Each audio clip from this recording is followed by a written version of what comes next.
The pigs are the snootiest. The owls are the hootiest. The plants the fruitiest.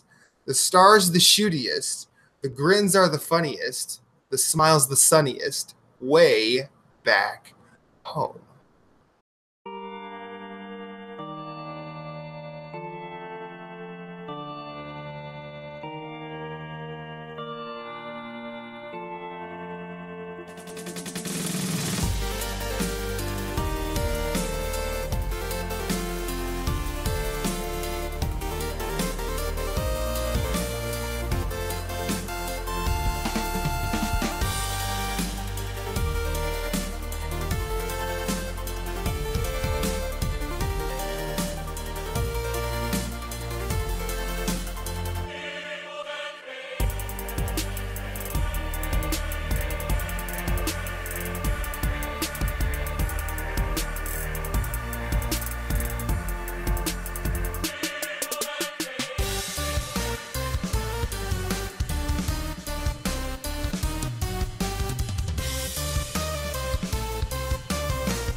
Welcome to a special episode of Nerds Gone Rogue. Corey has corralled me here by myself.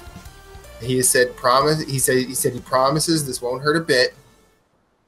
No, I've taken all the pain of doing this. Let me tell you, man, this was a project. I was like, yeah, that'd be totally cool if we did one of those. And then I started doing it. I'm like, what have I done?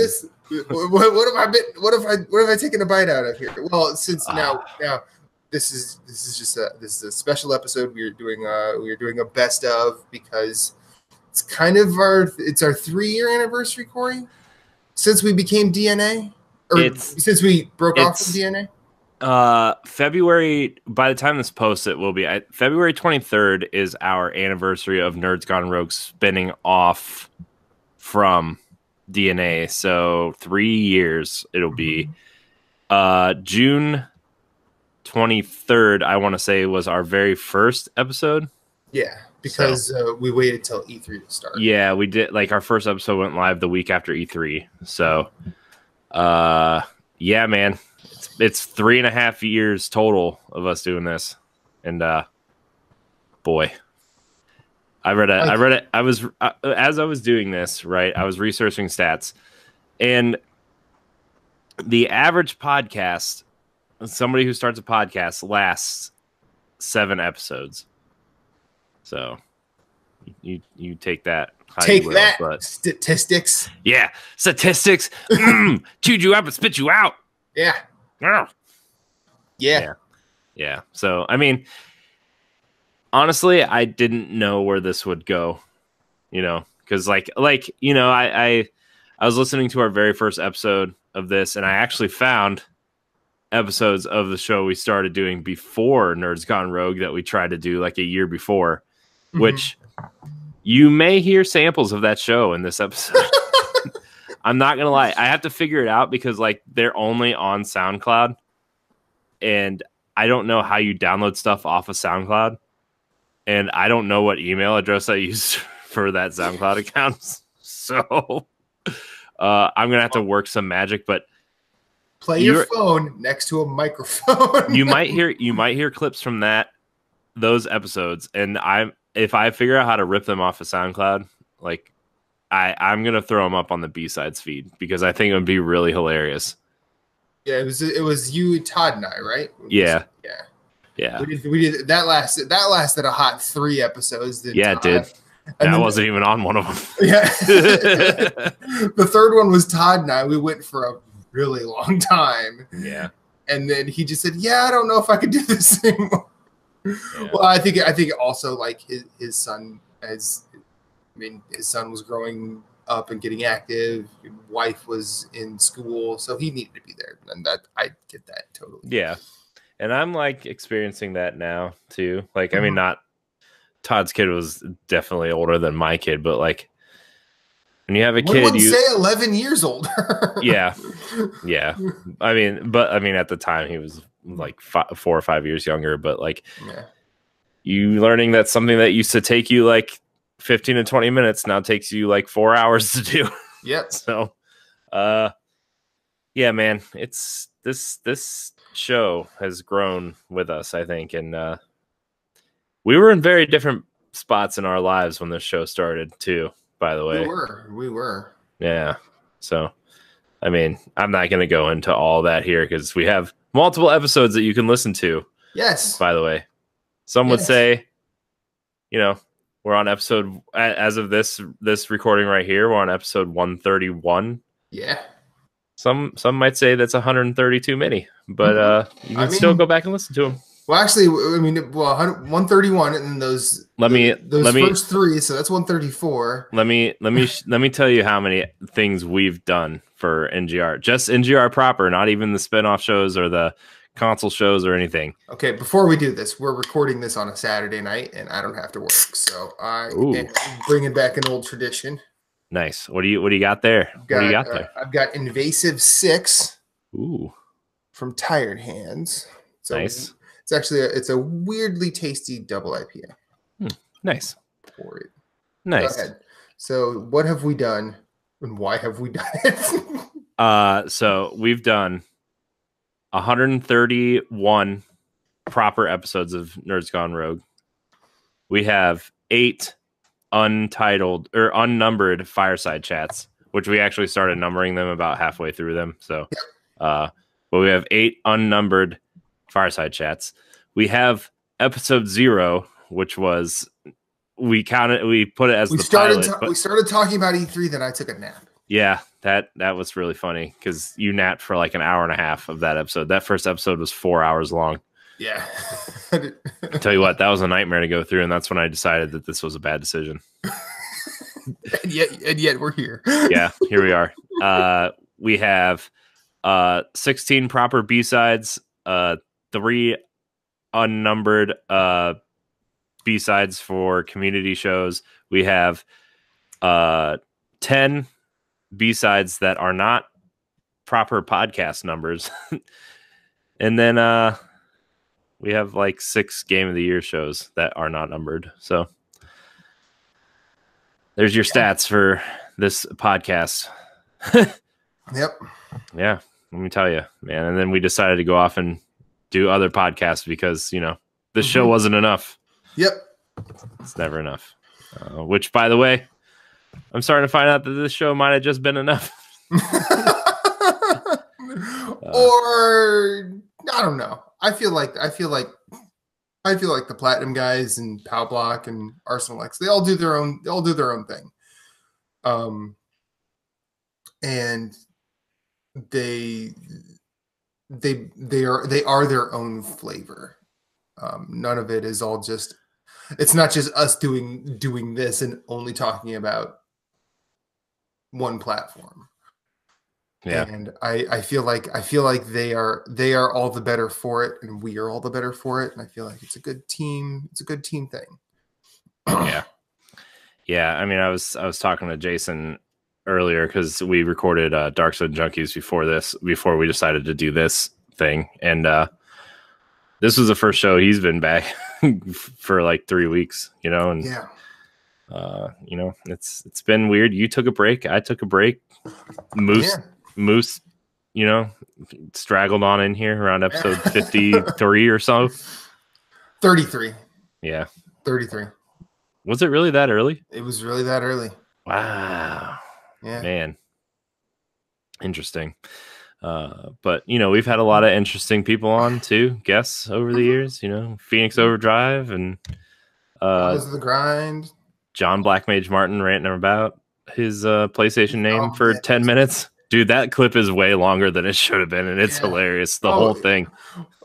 Like there was one episode of Platinum Achievements where we recorded during the weekend. I had John on, but eventually he just started treating it like we were playing. It was like one of those sessions on PSN where we're just playing games for a long time, but none of us were playing games. We were still recording a podcast. Yeah. Like, dude, I mean, and like this is when I would drink regularly on shows because I didn't have to work right after. And he and I are both, talking about beer, talking about games. Eventually, I hear something in the background. Dude is taking a whiz on the show. I don't think that episode actually got published. I think Chris said, "Yeah, not doing that," because this was after Antonio had left and he had sort of taken the reins. But that guy, I love that guy so much. Yeah. No, man. This show, man.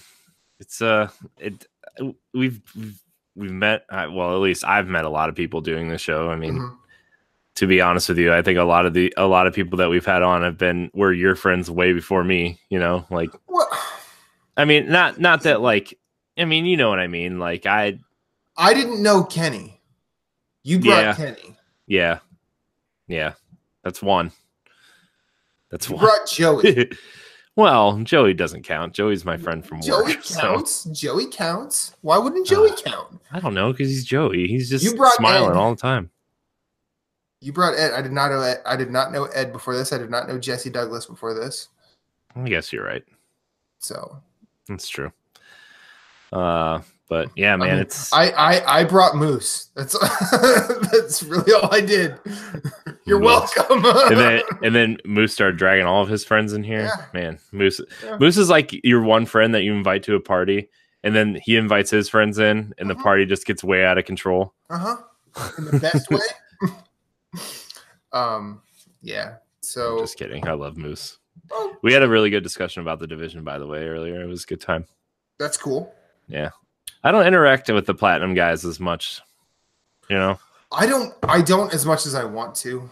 And that sucks. Like I'll talk to Jason for a little bit Sunday nights, like when I start to, get into my 9-hour gaming session, because that's really the only time I have a long stretch. But I mean, in fact, like we don't get to play games as much as I would like, but hopefully one day. Yeah. Because yeah, I miss playing with you guys. I know. I miss to be honest with you, I miss playing games in general. It's weird because like I don't really have as much time to play game. Like I don't have as much free time as I used to have in general. Because like I mean, Riley goes to bed at 8:30 and Sana usually goes to bed around the same time, so I have my time is from like 8:45 to midnight, right, is what I give myself to do something. And usually I go to bed before midnight because I'm extremely tired. So but when like I've been, most of my free time is kind of caught up editing stuff now, and I play games like Thursday, Friday, Saturday is like the days I have to play games, and it's just like, man, I don't get to play nearly as many games as I used to.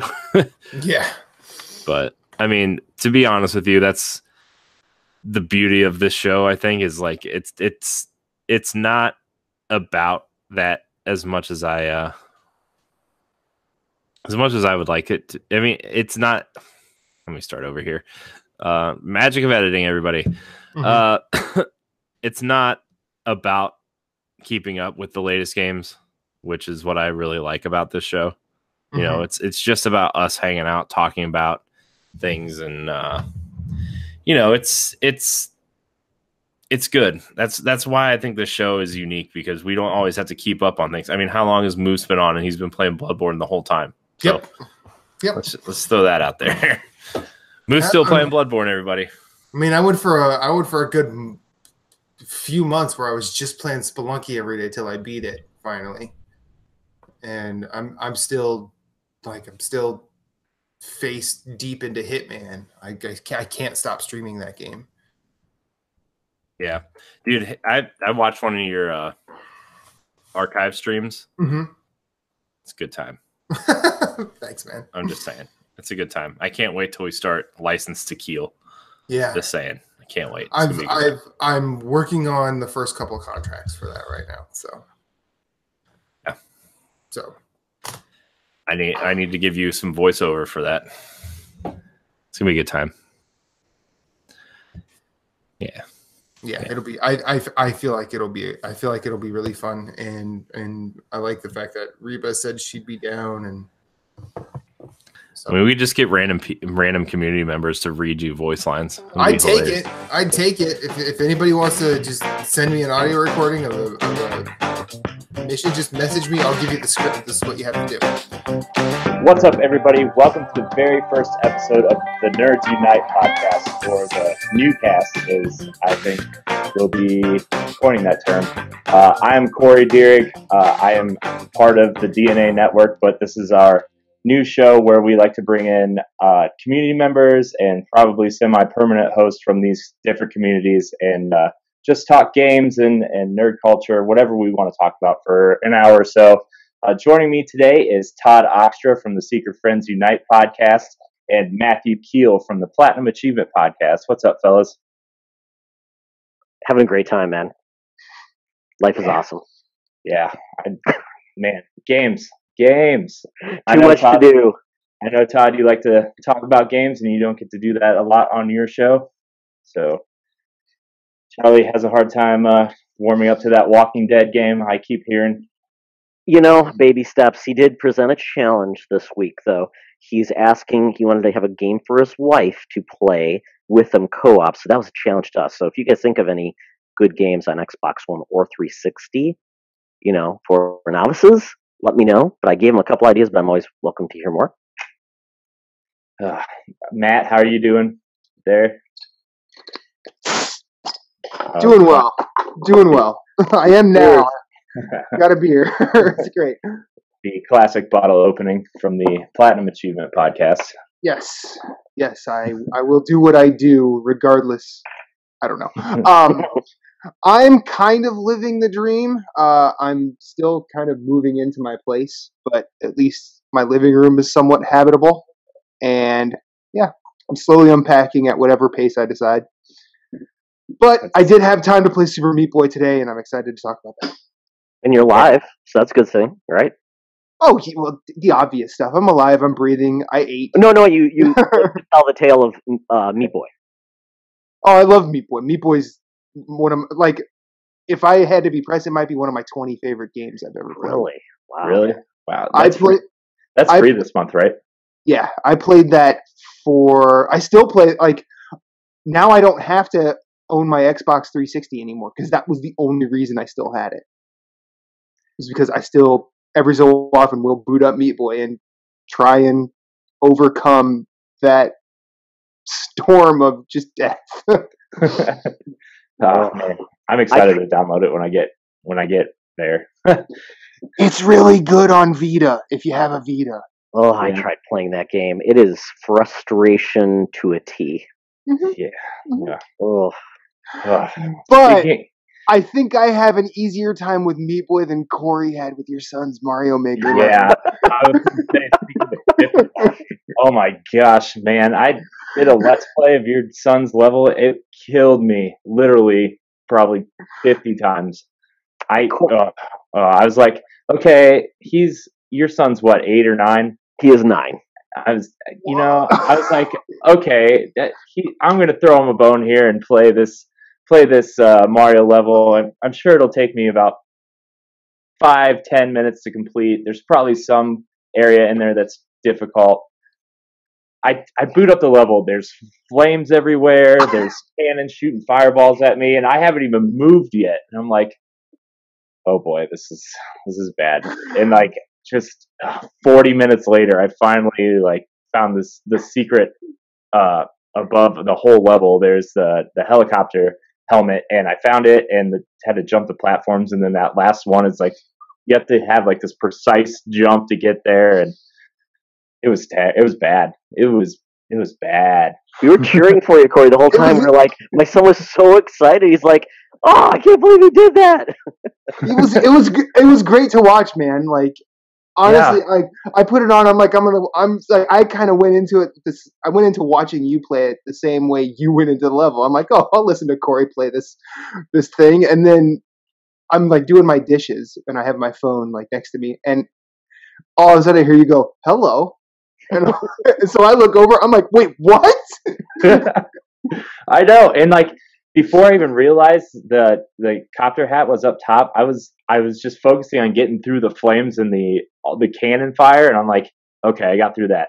There's ghosts, and then there's a flame in the middle of this ghost circle, and then I finally get through that first ghost circle, and then there's like 6 more ghost circles. I'm like, there's got to be. That's when I realized I was like, okay, there's got to be an alternate route to this level. And I went down first thinking because there's a flame below, and I was like, okay, there's no platform down there. And then I finally saw the walls floating up on the wings. I'm like, okay, that's got to be the way out. And that was like 20 minutes into this Let's Play. And and then I finally got it about 20 minutes, and I'm like, okay, I'm going to make this last jump. And I missed the last jump, and I had to start all over, and it took me that long to get that again. And I dropped down. I'm like, there's got to be a way back up. And all of a sudden, this giant Bowser comes flying through on a conveyor belt and kills me. It was terrible. It was terrifying. The quote of that stream was, "I've only got 300 seconds to do this."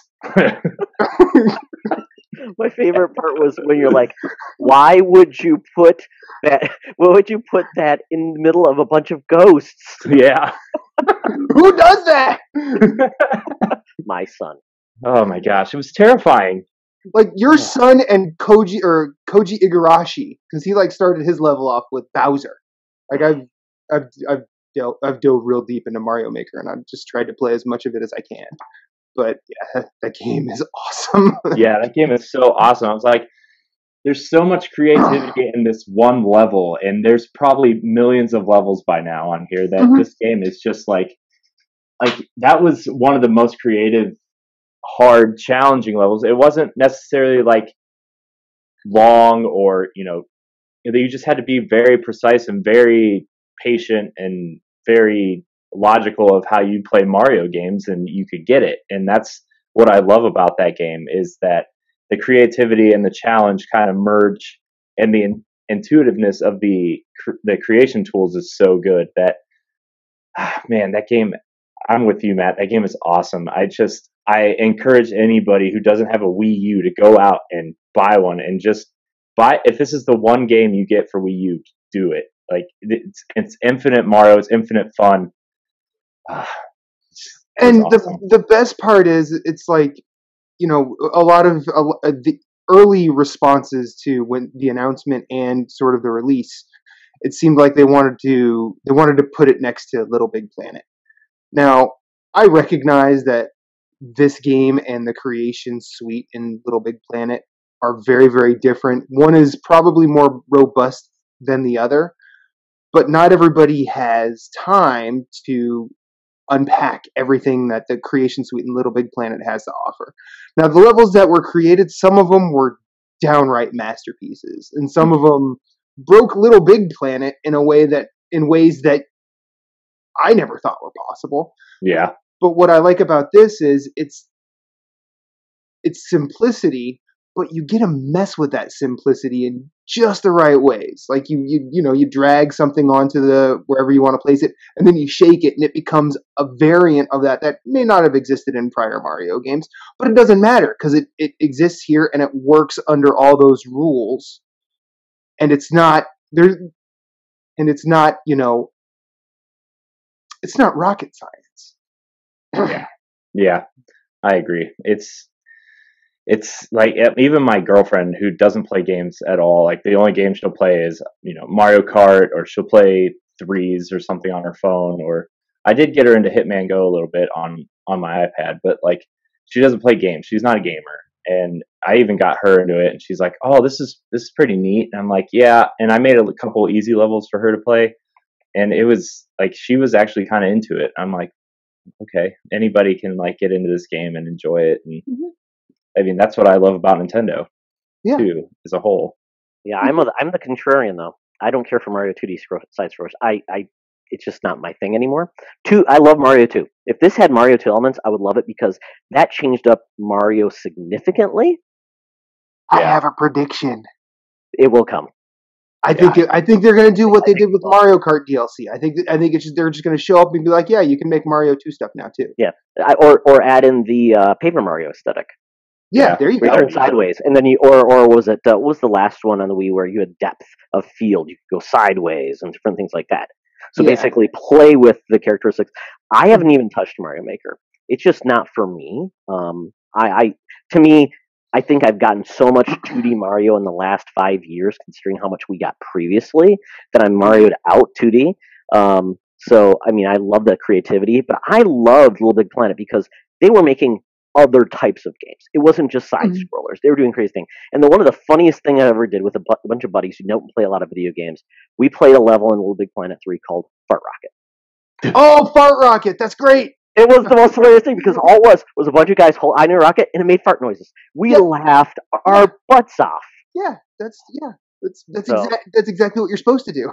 And Absolutely. I mean, and you know, and like I said, I recognize that Little Big Planet's creation suite is probably better, pound for pound, and because you could break Little Big Planet in ways that most people didn't think, and you could create first-person shooters, or, you know, I mean, Little Big Planet kind of inspired the Little Big Planet karting with its, because people created kart racers in that game. It was ridiculous what they did.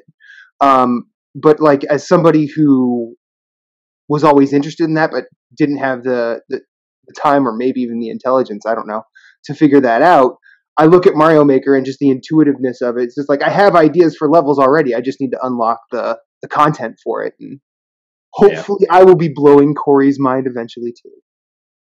Sup. It's the sequel. The sequel.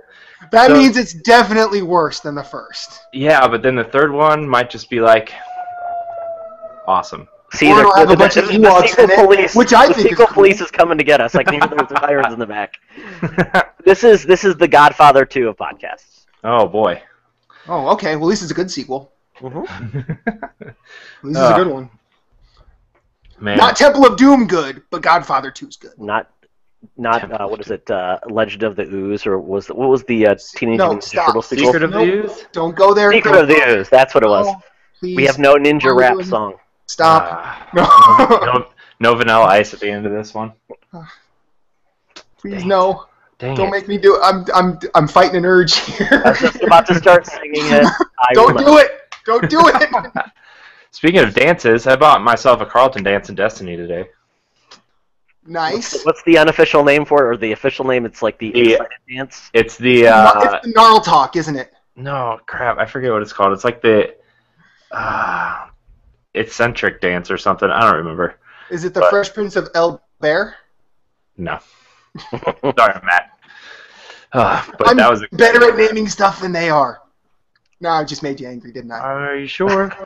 Not so much. But I bought that and I really like it. Didn't think I was gonna buy any emotes, but I saw it and I was like, I have money sitting in my PlayStation wallet. I'm gonna buy it. Do you have to drop like it in like $10 increments, or how do they buy? $5 increments. Okay. I think I'd pay $5 to do the Carlton. I think I would. Yeah, I think I would. I ended up buying like $10 worth of silver because there were some other ones that were actually kind of cool looking, and I don't know. There weren't any games out that I wanted, and all the games that I wanted were free this month. So, you get that Meat Boy, yo. Oh my gosh, Super Meat Boy is so good, so good. I've been playing that. Too much meat. The one thing I do want to talk about though is I played the Star Wars Battlefront beta, and Todd, I know you played it a little bit too. I'm not into it. I'm not really into it. It saved me $60. Yeah, well, 110 now if you're talking about season pass. See that season pass, $50? But like, it's very beautiful. It's a very pretty game. I'm not going to deny that. It's very good looking. I like how you can switch perspectives and everything, but like, it's definitely for the Battlefield Call of Duty fan. I felt like I couldn't keep up. And I probably played it for a couple hours. I couldn't keep up, and like that's the same issue I have when I play Battlefield and Call of Duty, and I'm just like, I can't. This isn't for me. Yeah, I mean, I played all the modes. I played the Horde mode, but I played it single player. There was no one there to help me out. Then I played the two different modes. One was on Hoth. And you're basically either the Empire or you're the Rebels, and you basically are always a grunt. in most of these. Although the funny part was, one of the times I got killed, I was killed by Darth Vader, or AKA Smokeweed 402. Yep. Awesome. Yeah. I mean, what, did they not allow you to do 420? Because I'm like, no, they probably did, but 420 was probably taken. Probably. So 402. Yeah, and I'm like, it just felt so weird. It's like, oh, it's Vader, yet it's Smokeweed 402. It's like, oh, this is why I play multiplayer shooters. This is why. Exactly, for those moments. And it was fun. I mean, they would hop you around, but I had no way to access a vehicle, so I'm not sure. I'm assuming that's an unlock the farther you get into the game. Yeah, I think it has to do with those. There's like a card system in it, and that you have to like get cards to unlock specific things. I don't know. I didn't really get into all of it, but like, I don't know. It seems like $60 for this multiplayer only experience is kind of like a lot of money. I don't know. I played all the modes like you. I did like the Horde mode, but like the level on Hoth, it was, if you were on the Rebel team, you were pretty much screwed. There's like no way to win. Oh, we won. I don't Really? know how. We won. Yeah. Oh I mean, I don't know what we were doing in particular. And it was funny. Imagine if you're the AT-AT driver. Is that going to be really boring? I mean, you're just basically in a big turret. Because Pretty nothing's much. taking you down for forever. Yeah, I don't know. It looks. I don't know. I mean- I wish you could control those things, but those things are so massive that it'd be so cumbersome to control those. It's like driving a turtle. With legs. Oh, wait, no, turtles have legs. Turtles have legs, dude. Yes. With proper legs, not stumps. I don't know. I'm not a biologist. I'm an X-ray tech. I don't The know. rare legless turtle floating around in circles, waiting for a rat. All the creatures in all the creatures in Finding Nemo are gonna give me nightmares tonight.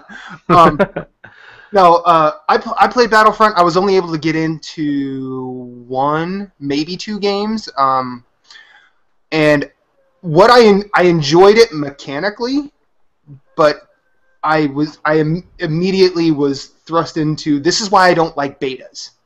This is why, I mean, I get the purpose of a beta. You know, they need to stress test their servers, and I'm sure there are plenty of people who are interested in being a part of that experiment. Me personally, I've shied away from that for a very long time, but you know, in my community, there were a bunch of people who said, "Hey, you should play this. It'd be great to play with you." So I did, and while I had fun stomping them, which I did, I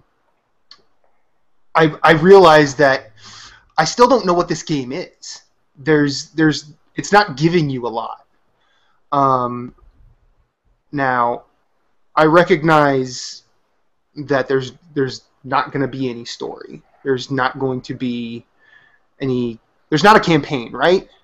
Am I incorrect? There are co-op missions. And see, and I think that I can get down with that if it's done in the right way. But I would mechanically, it's 100% sound. And I don't know what you're saying about the Rebels not being able to win, because I won every match I was on, be it Rebels or Empire. So I just meant that the game mode on Hoth was like Op Zone. Yeah. Mm. No, wait, no. I don't know. I don't know what game. The one, not the one with the pods that you're playing on that other level, but the one on Hoth that you have to like. I don't know. Was it Walker takedown or? Yeah, you had to take down 2 Yeah. AT-AT. Yeah. Yeah, and you got a couple of the perks, I believe, or the heavies were the snow speeders that would get dropped in. You'd see them go by or everything. I mean, and there was TIE fighters.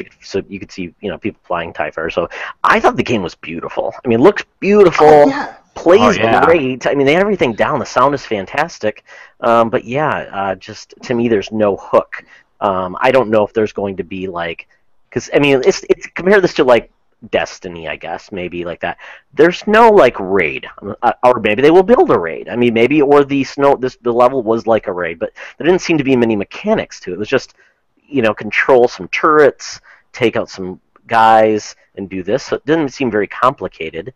Yeah, capture the drop pods. Like it's basically like control from Destiny, and like I just feel like all you're doing is shooting guys. Like I miss the stuff that Destiny provides in games like you know, Halo provides a different perspective on stuff like that. But like, I was missing that stuff.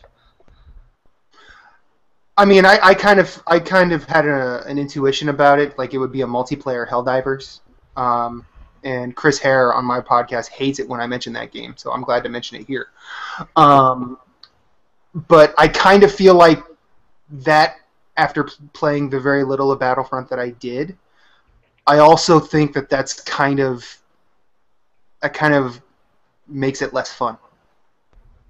Because Helldivers is great when you have 4 people and you're gunning against the toughest environments possible, and you know the odds are always against you. Like, I don't care how good you are at that game, you're gonna die at some point. And that game also has raids. It also has a persistent story, and a persistent story in a very loose sense. Like, the battle is technically the story. But I think the moments that happen when you're in a group of 4 tend to be the talking points towards anybody in that game. And I think having, instead of the AI being against you, and relatively good AI, I think you're kind of at the mercy of however good shooter fans can be. And that's a mixed bag at best.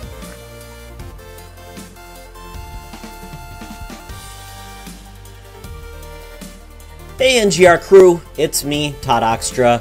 I guess you'd call me a founding father of Nerds Gone Rogue. It's amazing how far you guys have come. I remember doing those first couple of shows with you guys. Really had such a blast. It was just really exciting to talk video games again. And you guys had such a just different approach to just letting conversations flow, going anywhere really, and just having a ton of fun. And I mean, you really made it your own. Not really copying anybody else, but talking about really what you wanted to talk about and engaging others with topics, and just having a ton of fun. I've always felt welcomed in the group, and just with everybody, being on the Platinum Show, and obviously having you guys on Secret Friends Unite has always been a blast as well. Talking about other things in video games. So I think that's something that's been great about Nerds Gone Rogue is things really aren't off topic. I mean, God, how often did Matt talk about beer? How much often did Corey do bad impressions of Sean Connery?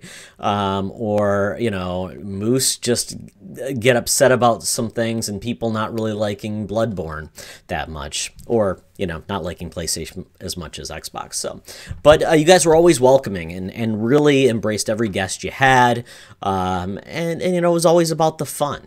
And I think the fact that any podcast that lasts a certain amount of years, especially through being single, marriages, breakups, babies, and all those fun things, and not only NGR, but the other shows, Jesse, Mr. Eddie V, you guys, and then you've done lots of video stuff as well, and I will also call this, Matt always brings his own personality when he does the intro every episode. It's really engaging. It's fun. I appreciate that. Corey is a professional.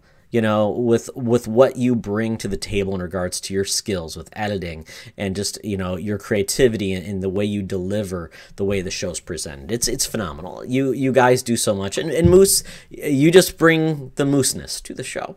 So, take that as you will. But no, Moose obviously brings a great opinion and a good perspective. And you guys have a different perspective and a take on things, which is great. I think 3 is a magic number for a real reason. I think it really adds a lot of variety to a show. And I just want to say thank you for letting me be a part of the show and having a safe space to be Todd and to come in and talk about games and things I'm passionate about. Talk about being a dad who, has an older son now that games, and we game together. And also just, letting me talk and be Todd. So thanks, guys, for all you do, bringing joy to everybody's ears, at least once a week in what you do. And all the other shows that the NGR network has really provided throughout the years. So thank you very much for letting me be a part of this. I'm very proud to call you guys friends. And once again, you're always welcome back on the Secret Friends Unite podcast. Thank you.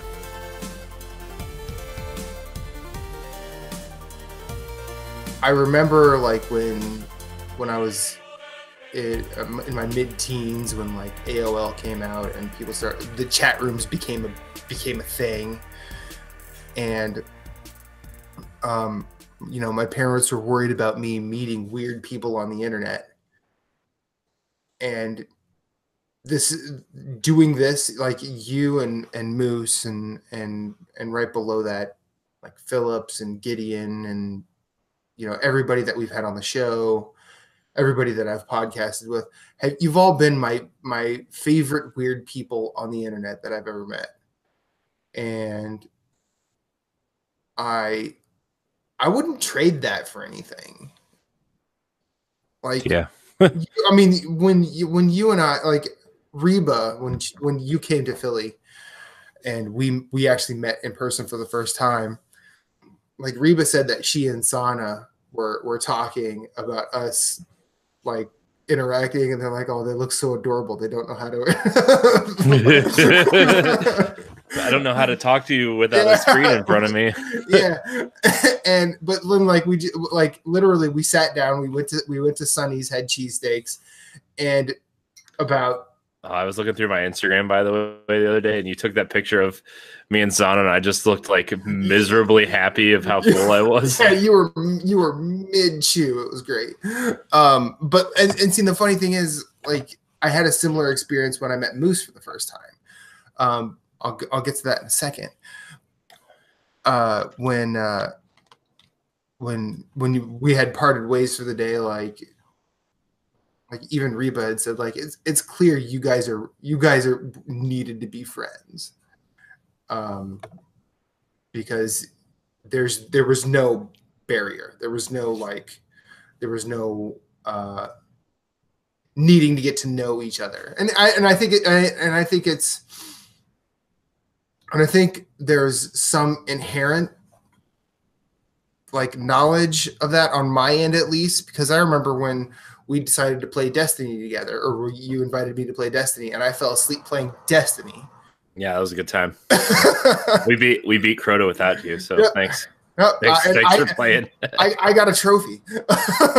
I mean, fair. But like after I woke up, you're like, hey, so you want to do a podcast? And I was like, what? I just fell asleep.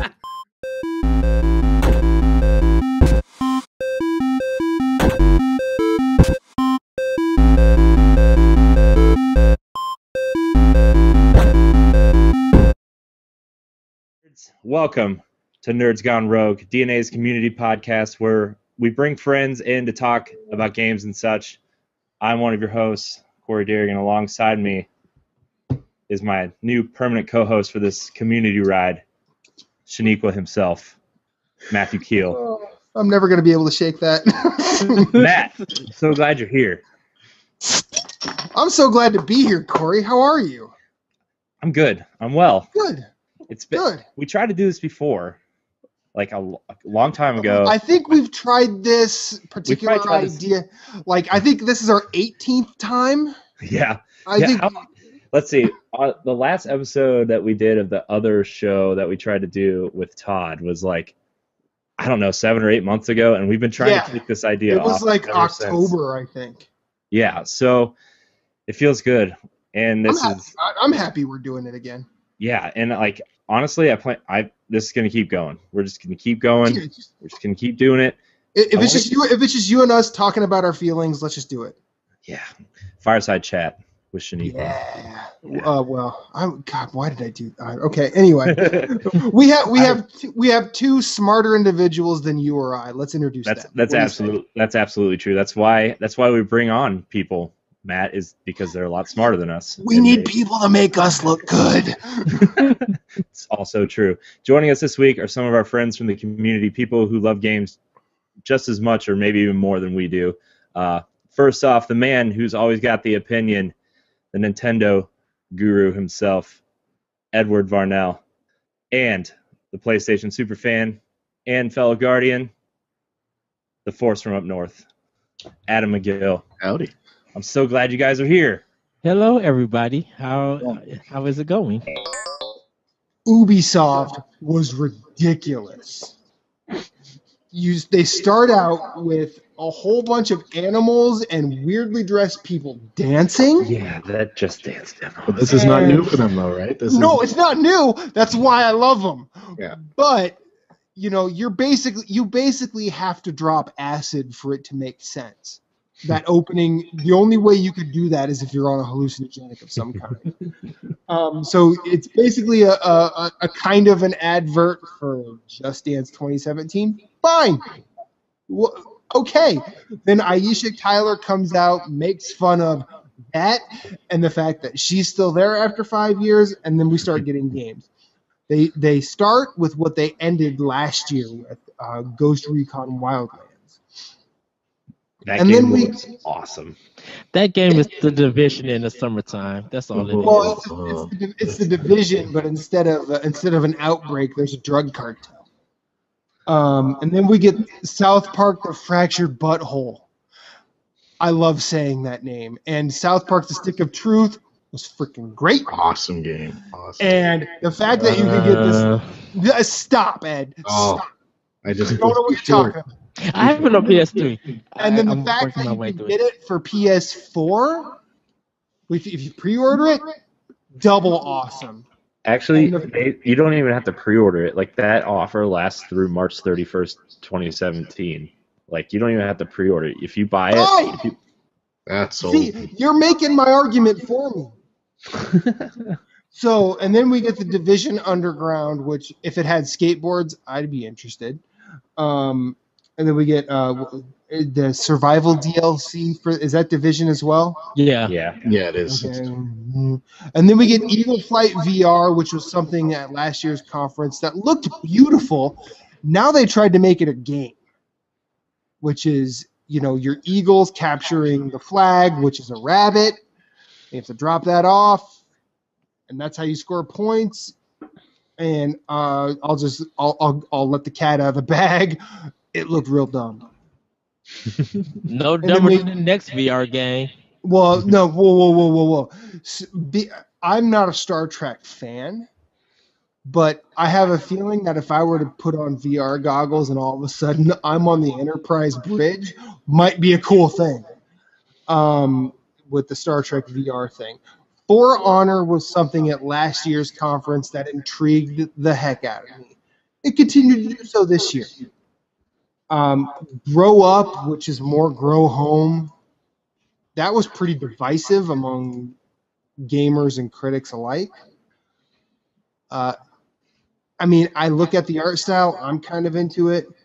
Trials of the Blood Dragon, the way they talked about this game, those two weirdo hipster bearded douches get up on the stage, one of them proclaiming to be the president of Finland, because nobody's going to research that except me, and it's not true. I thought the bald-headed guy looked like David Cross at the moment. I'm like, what the world is this? Yeah, I'm like, is this Mr. Show? Is it?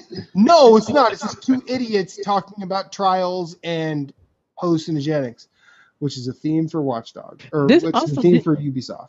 Didn't they wear like Zubos or something? Yeah, they were wearing Zubos.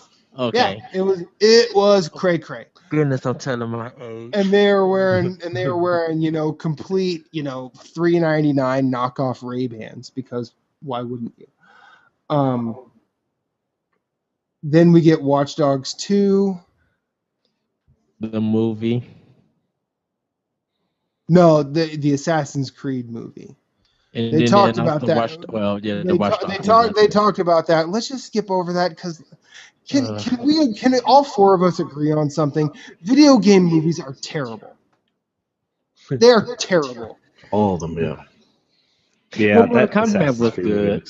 It looks... What? What'd you say? The Mortal Kombat movie was good. It's a good bad. It's a bad good kind of movie. It's a good bad movie, but it's still bad. The bar is still very low. And most people tend to think that, video game writing is really good because I can play it for 20 hours and still be interested. However, I'm gonna, and this is just my thought, I don't think a lot of those individuals really examine the elements of story.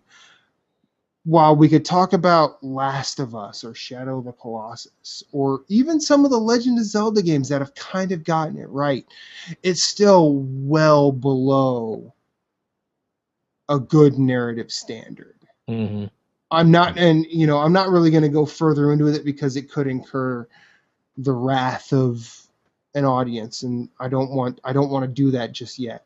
I'll wait till later. But video game writing is well below the standard of good film, good books, even good short stories. That doesn't mean there aren't good stories there. I don't want that to be what I'm saying, because it's not. Finally, this is the weirdest thing of E3. Ubisoft ends with Steep, an open world X Games type of video game. You don't want to spend $60 on a chair I'll be that honest, floats with a parachute down the mountain. I'm looking at this and I'm like, okay, there's wingsuits, fine. Snowboarding, okay. Skiing, all right. But does it make me want it? I'm not sure. But then again, I'm sitting here thinking, who else does this? Nobody. I started thinking about the N64. Was it the N64 game that came out that was snowboarding? Well, there was 1080? one on NES called Heavy Shredding, which was amazing, and then 1080 on the N64, which was amazing. But here's the thing. That's all super instances. It's not open world, so I'm sitting, and then it's not like... It's like Tony Hawk, like the old Tony Hawk games. Those games were like... But at the same time, I'm just like, nobody's doing this. So it can't be 100% bad. Well, it can be 100% bad. But the fact that they're going into a space where there's nobody else, not a bad thing, in my opinion. Plus, it doesn't have the Tom Clancy name, so that's good. Tom Clancy's Steep. Tom Clancy's X Games. Sam Fisher is snowboarding down the side of a mountain. Puts on his night vision goggles. Now he can see in the dark. And he has his watch with the orange circle on it. If you pre-order the DLC, you'll get extra snow. No. Yeah! This is why we do this show. Yeah, it's a seppuku or harakiri. Okay, so they're just the same thing. They're just... Yeah, but it looks like harakiri is, I guess, used by the Bushido or the samurai. Mm-hmm. Whereas seppuku is just... Seppuku is civilian harakiri. Yeah. All right. It's harakiri, not in uniform. Harakiri's in Berlin. Here we go again. And he brought it back to Indiana Jones again. Not the buttons! Not the gumdrop buttons! Are we gonna can we name this episode "Not the Buttons"? Can we just Please, yeah, Not Corey, the buttons. Corey, yeah. You've got 2 votes for that, and I believe Ed said it before we started, so that's a third. Right. You are outvoted, so it's not the buttons. Not the buttons. The buttons. Meantime, Okay. So here's my sweet, awesome new TV show. Bible Adventures, starring The Rock as Jesus. Bible Adventures. The real Bible Adventures, starring The Rock. Starring The Rock as Jesus. Yep. And then we have... who plays Pontius Pilate? Vin Diesel's going to play Vin Diesel. Yeah. So here's the pitch for the show, all right? So basically it's going to be like... It's going to be a mixture of like 300 and Spartacus. 300 and Spartacus, like Stanley Kubrick's Spartacus? No, like the one that was on Stars like 7 or 8 years ago. The the show. Okay, all the right. show that had like Lucy Lawless and Liam McIntyre played Spartacus the last 2 seasons, and Okay. so yeah, there's gonna be that. I am Spartacus. Sean Connery has to make an appearance in there every episode. Yes. It's gonna be like the Jim Gaffigan show. Sean Connery should be God. Where Macaulay Culkin shows up in every episode for some unknown reason. Sean Connery cannot be God. Oh my gosh, that'd be amazing. No, Morgan Freeman's God, dude, and that's already been established in multiple movies. If Sean Connery was God, I think I have to start drinking. No, Sean Connery. Like, oh my God. Sean Connery in the second season, when Jesus gets time travel powers, is either going to play Noah. What? In the second Moses. season, when Jesus gets time travel powers. He's either going to play Moses or Noah. I haven't decided yet. Sean Connery as Moses or Noah. If we have Sean Connery in there, does that mean we have to have Nick Cage in there and just have like a rock reunion? No. Yeah, I mean, it has the 2 stars of the Nick Rock, Cage and is then one of the animals, and Sean Connery as Noah going, I take great pleasure in studying you, Nick Cage. Great pleasure in my lion taming. Nick Cage would be the devil. Yeah, I'd give him that. Come on! Oh, God, Jesus, why? No, and then you just brought up a good transition into this show, right? Because when someone's like, Jesus Christ, he's just gonna hold him up by the shirt neck, and be like, "Don't use my name in vain," and then he just punches him in the face. But Wait, Jesus preached against violence. Oh, God. And then he's gonna wield a giant hammer, and he's gonna call it Abraham. The So giant I have a feeling- Abrahammer. I have a feeling that that right now it just turned into Face Off. Like, Oh, that's good. That's a good idea. We should get John Travolta in there somehow. Oh, great. John Travolta won't want any part of this. He's a Scientologist. Oh my God. Like- I'm John Travolta. Oh my God. Oh my God. like Jesus, oh my God, you're on a cross. Face switch. Oh my God. He's like came from a cross. Oh my God. No? Okay. So we're gonna get I'm in what's her pain name? now. What's her name? What's her name? What's her name? The chick from Firefly and Deadpool. What's her name? I don't know. I didn't see Firefly or Deadpool. Oh man. Is she I the, watched Serenity. That movie sucked. Marina Baccarin. I forget. I think that's how you say her name. Okay. But she's gonna play Mary Magdalene, and they're gonna have like some super tag team sin fighting force. Right, and then It'll be the Apostle Squad.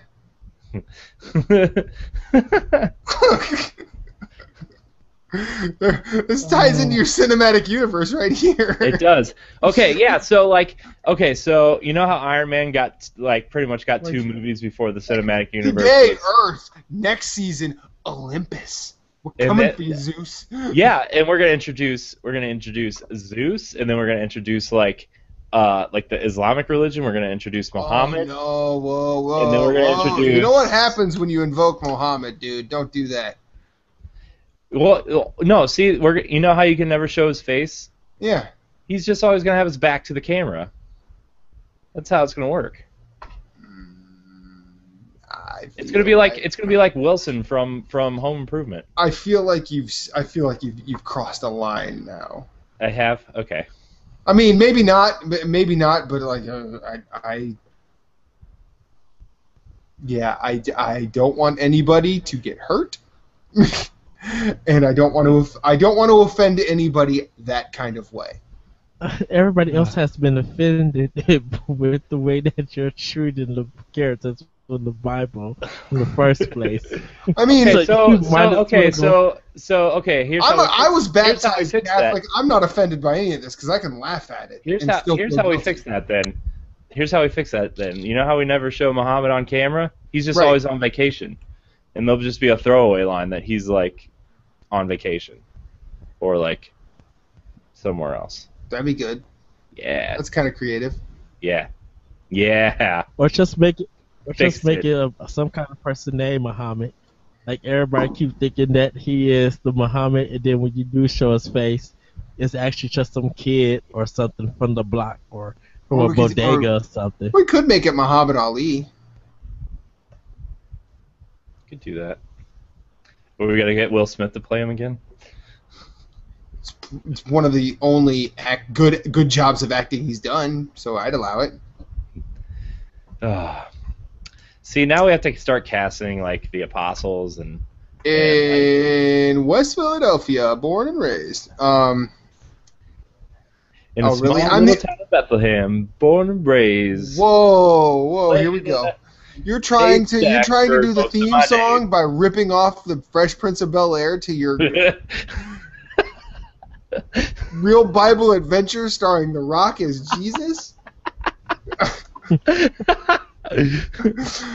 What's Jazzy Jeff doing these days? Anything? He's a producer. I think he's the DJ. Yeah. Oh, see, he can produce the soundtrack. See, you got it figured out. Oh, well, now and he would quote Chris Rock from Dogma and say, "You can executive produce me a latte, decrackinated." Speaking of Dogma, I think Ben Affleck should play Peter, and Matt Damon can play Paul. Oh no! Yeah. Yes.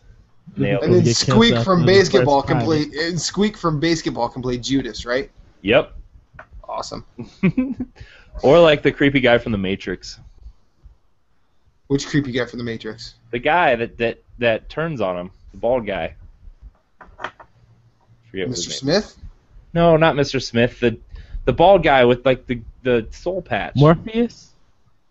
No, the white bald guy with the soul patch. Joe Pantoliano? I don't know names, dude. Now you're just killing me. From The Matrix? Yeah. That was Larry Smallwood. The cable guy. No. Larry the Cable Guy. Yes, Larry the Cable Guy.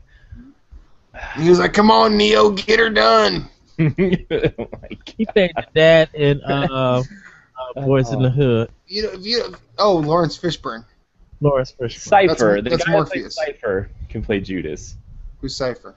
The guy that turned on him from The Matrix.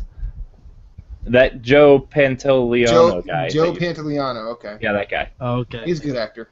Yep. He could do a Judas. Yep, there you go. I don't like The Matrix. I like the first movie. I don't like any of them. One and 2 was good. 3 was like, you have to slip this together to end it. 2 was okay. The only good scene was the highway scene where they're like crashing some semi trucks and stuff. I didn't have a problem with 2. I thought 2 was entertaining.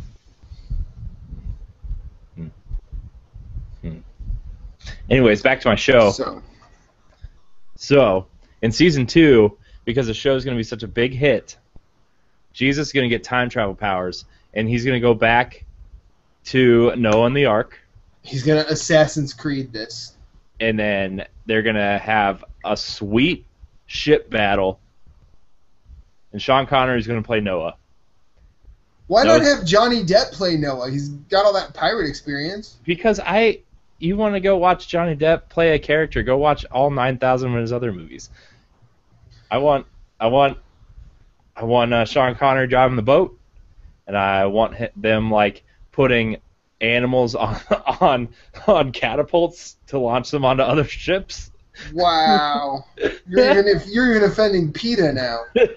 Exactly. Grab the lions. We must ship them over. Yeah, it works. I got nothing for you, Derek. I mean, I appreciate your passion. In fact, you're kind of making this up as you go. I mean, that's amazing. Suck on this panther. Wow. Fire the hedgehog across their nose. I said across their nose, not up it. That's Spaceballs. Fire the llamas. I don't know what llamas are going to do. But it'd be like Monty Python and the Holy Grail, where they start throwing cows from the castle. You want to do a topic?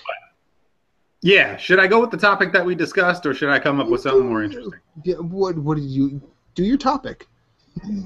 Do my topic. So My topic is not really a topic. My topic is I have some things to say about PlayStation,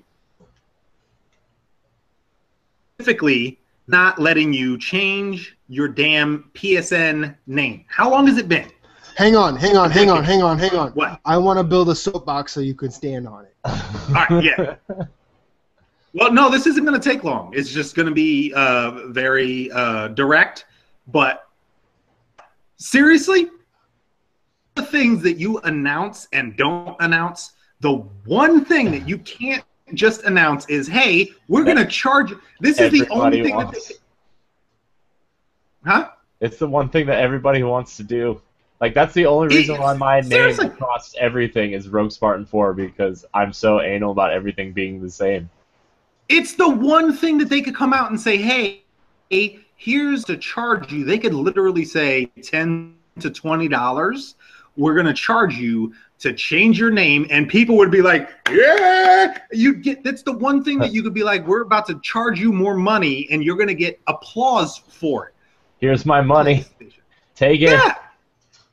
Seriously. What the hell? It can't be that hard. We put men on the moon. Okay. Satellites that are going out of our solar system as we speak. They've passed Neptune and Pluto to the furthest reaches of space, and we can't change our damn names. What the hell? It doesn't make any goddamn sense. It's more technical and complicated. No, it is not that technical. It is not that goddamn complicated. It's changing of letters. This is bullshit. Can I please make this a breakout video? The next announcement that they friggin' come out with that doesn't involve you can change your damn name, I swear to God, I'm going to throw my TV out the window. It's ridiculous. It's more ridiculous than The Last Guardian. It's more ridiculous than $599 US. It's the most ridiculous thing in gaming history, period. Testify. Here's my topic. Retire. Shut up. So anyway, I know we had some mutual friends we'd play with, and especially on weekends, and people are drinking and relaxing in their homes. No problem, and people are getting goofy and crazy and whatever. But I know I can think of a few offhand that they, even when they weren't drinking, like I know, even though I love them as people and I really like talking to them in the groups as people, hearing them talk, they don't know how to fill that silence. And then it's usually the ones who are about 10 or more years younger than me, and they're just kind of always feeling that kind of like effing, they just can't stop. They can't. And so I feel like, and it's not just the swear words, it could be, with a style or with certain terminology or with just the way the characters speak, or maybe a certain amount of what I consider to be respect. Even in Watch Dogs 2, that's becoming more apparent. And the reason I bring it up is not because I'm like, hey, this needs to change. It's more of recognizing something about myself, but also recognizing, I think this is the first time that video games are this very popular video game is communicating to a very specific generation. I feel like most video games are very broad. Your war games, your Call of Duties, your Assassin's Creeds, Uncharted, like they're very broad, like a blockbuster summer movie would be. Indiana Jones speaks to everybody, and a lot of those games speak to everyone. Final Fantasy's kind of, well, maybe not as broad, but maybe that's not as broad anymore. Not as broad anymore. But this is the first time that games are starting to really target certain types of audiences, I feel like. And indie games did it earlier. Indie games do it with games like that Dragon Cancer, really targeting parents, with this story. And really everybody, but specifically parents. And there's many other games like that. Even The Walking Dead, the main relationship is between essentially someone who's in a father role and a daughter role. That's really what that game's all about. And so games are just now in recent years starting to really target a certain audience. And playing Watch Dogs is the first time I realized I might not be the target audience. I'll still enjoy this game. I plan on playing it and, in the main story. I don't think I'm the target audience here, because a lot of the stuff they're saying, a lot of the pop culture references, I'm like, huh? Like I'm missing some of it. So it's just a realization for me that I'm getting a little bit older, and feels great. I mean, and some part of me is like, man, I'm glad I'm not there. I'm glad I've lived the time that I have, because some of this stuff is real weird. Agreed. And be it games, be it movies, be it music, a lot of it is just real weird. Like I could not imagine being, and I grew up with exposing myself to a lot of hip hop music. I could not imagine one of the first rap songs ever hearing being by 2 Chainz.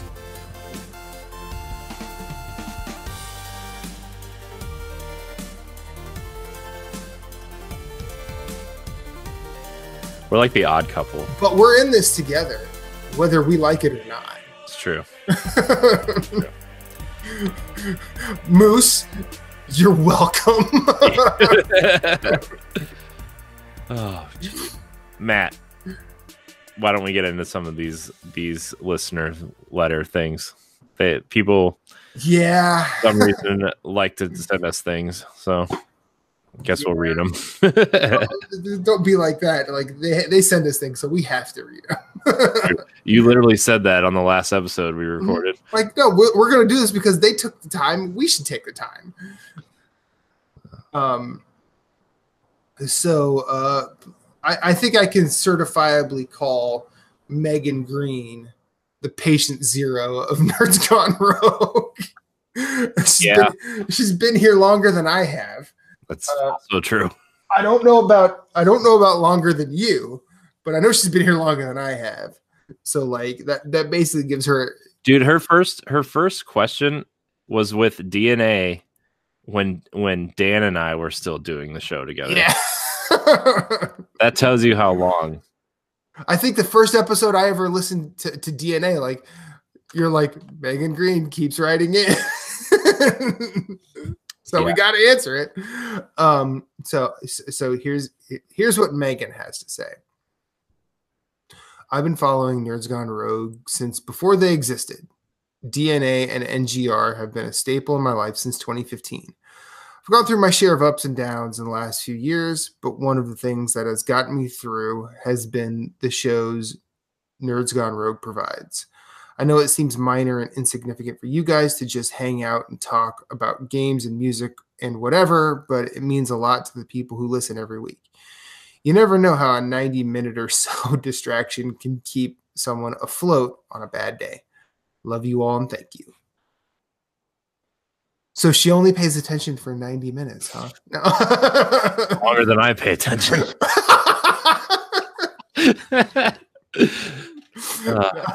Especially when music's involved. Oh man.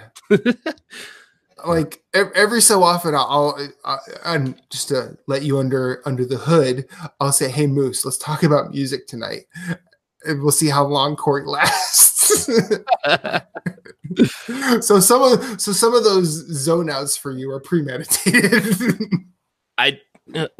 To be fair, like I get that the music thing is like part of the quote unquote character I play on this show or whatever. Yeah, you're the music guy. I listen to music. I entered Deshaun's top 5 bands or artists. You did. I had some pretty decent answers. I think you did. You're all right. You're fine. Yeah, I listen to music when I'm in the shower. I'm not gonna. I shouldn't laugh because I do too. But no, it's a fun thing to rib you about. That's all. I know. It's fun. Megan, thank you as always for being for sticking around with us. I'm pretty sure. I mean, all I can hear is the Golden Girls theme song right now. Thank you for being a friend. And next, the man, the myth, the legend, the guy who has given us too much work of late, Deshaun Malone. I've been following Nerds Gone Rogue since 2016 and been a fan ever since. All the shows bring me and my brothers joy. We even talk about some of the stuff online when we were playing Call of Duty or 2K. Also, I love tuning into live shows when I can. Always fun to talk with you guys in chat. Thanks for making the work week more tolerable. You know, I will say this. There are some times when like Moose and I'll get into the chat during our live shows and no one really responds, but nothing lights me up quite as much as Deshaun going, "What's up, my white brethren?" like honestly, sometimes that's all I need. And you know, and it's and I know other folks tune in, but Deshaun has done so with such regularity. And the couple of times Megan has shown up in chat, like I know she can't really do Monday nights, but the seeing Deshaun has been like has been a cool sort of rock. Yeah. When he shows up, because he's far and away the most consistent. He and Moose's cousin Andy have been like, seeing them show up in chat has always been a pleasure.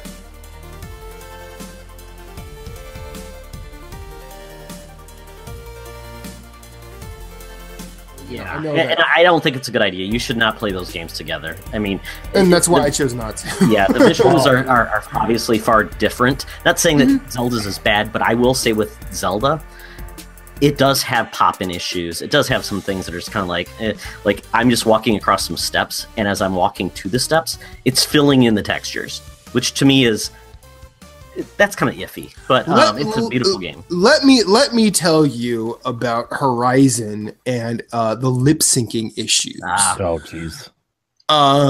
Because there are plenty of them, and the more side quests you do, the more you notice it. Yeah. And while I don't think it, I find that stuff kind of funny rather than immersion breaking. Right. Or experience ruining, but like I'm like, oh man, like for that guy, they weren't even trying. I mean, it's like at least like with a Dark Souls game or something, they lean into it because nobody's mouths move. Right. Like none of them knew. Like you're staring at someone, and they will go on the longest diatribe, but their face is motionless. And in this, like, and then like at the very beginning, when you have creepy Chucky looking Aloy, she looks like Chucky from Child's Play. It's and then when you see her try and smile, it's like it's almost horrifying. That's so bizarre though, because you think like, you know, they have the studios of Sony at their, you know, at their beck and call. You know, Uncharted, because a lot of that is motion capture, right? I don't know how Gorilla did, but the thing is there's a reason that Pixar movies don't look so true to life. Yeah. Because when those characters smile, it's warm and welcoming. Yet if you look at like Polar Express, which I love Polar Express, it's kind of creepy. It's very creepy because, you know, Robert Zemeckis said, okay, we're going to make this creepy, but try and dial down the creepiness, but still leave it. And in Horizon, it's just like, you see that little kid smile and it's just like, ugh. My favorite kind of weird, like, graphical things are when Aloy's hair just randomly just decides to go. Wah! Oh yeah. Oh, you're standing like looking at something, and then you see your hair just go whoosh. I was like, whoa. She's Medusa. Yeah. Well, it's just like, it's like, settle down, Barbie. You don't need to flip your hair every chance you get. Yeah, I mean, both of those games, though, I just think you kind of have to be focused on them because Zelda has a story, but it's a loose story. It's very limited. It's, you know, and the cuts. And when you do have a cutscene, so everybody's saying, I want Japanese voice action, whatever. I'm like, I can't understand Japanese when they say it's so emotional. But you know what?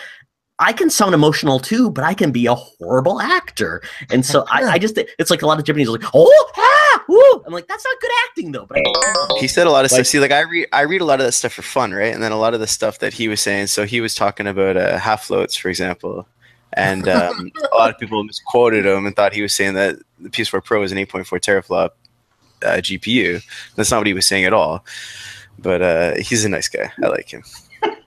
Him and John Carmack. I'd like to get them together. Man. I will donate to a Patreon to get both of those guys. Imagine them at a bar talking. What? Like when Carmack was when you were hearing stuff about the Oculus trial, and Carmack was on the stand, and like someone said, "What is a slider?" I'm like, someone just let Carmack go. Someone just take the leash off. Just let that man talk. He might have shut up yesterday. He might have ended his statement yesterday. And he's that very happened, smart. like, oh man. Yeah, he is. You're talking about a guy who builds rockets in his spare time. Like, Like, game design isn't really challenging me enough. I'd like to go to outer space. Like when he was on the Bethesda podcast every so often, all those were good episodes. I'm like, I'd have to listen to like 3 or 4 times just to really understand what the man was saying. And then still I had questions. Still I needed to do some research. I kid you not, when I was in high school, I had a picture of John Carmack on my wall that said, "Do you have change for a paradigm?" It was John Carmack, and I had John Romero, and I had Nikki Case too, because, well, very good looking woman. But she designed some levels too. She's got some talent. Yeah. The Masters of Diablo. Isn't that them? Or is that Masters of Doom? Masters of Doom. Doom. That's Doom. That's Doom. Could you imagine if they made Diablo? it'd be more satanic than it already is. Oh. Sorry to hijack your show. No. You were invited, remember? I'm never really invited anywhere. Except here. I've got a VPN, so I can just join wherever I want.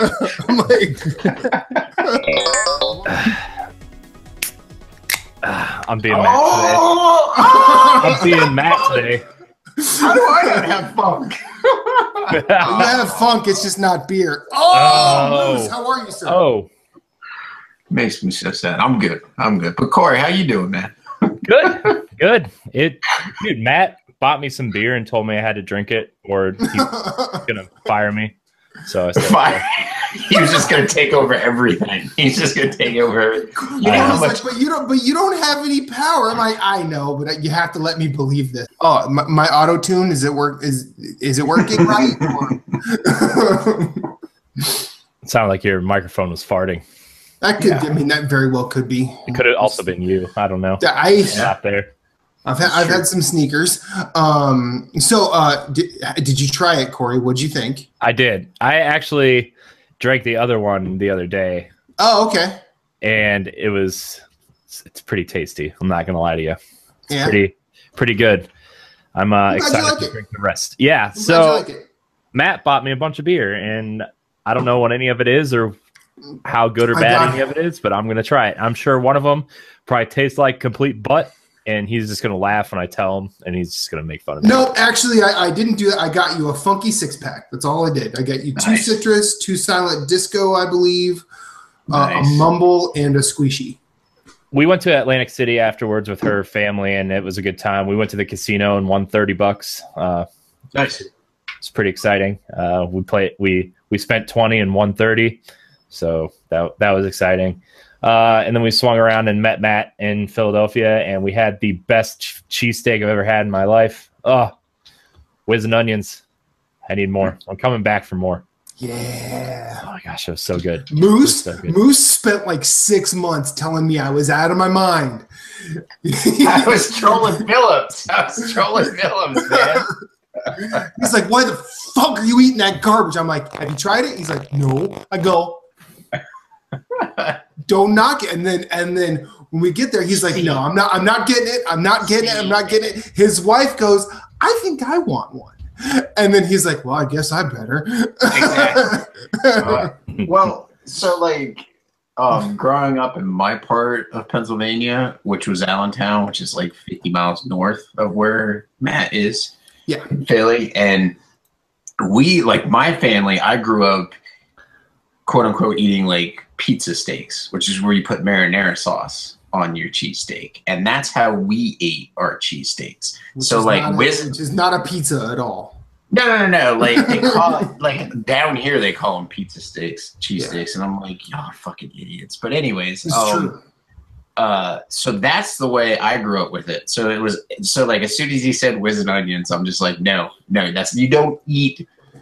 Cheese whiz does not belong on a cheesesteak. Just no, it doesn't. So when we got there, and Kelly, my wife, was like, "I think I'm gonna get one." I was like, "You know what? I'll try it, because I'll try anything once." Like I'm not like there's like maybe like a list of like I can count on one hand of things that I will never try in my entire life. So I tried it, and it's good. It's delicious. I'd get it again. So.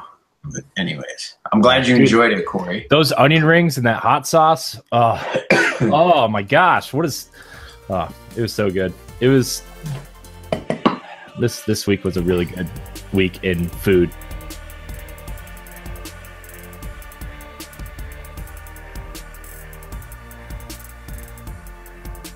The thing about doing stuff with your friends who are like, maybe live like 15 or 20 minutes from you, like, it's hard to get people in as guests, right? And so you're kind of stuck in this little bubble, which, don't get me wrong, I really enjoyed what we were doing there, but like, you guys had some good things going. Yeah, until but like, I also think the comfort of proximity was what sort of held you back too.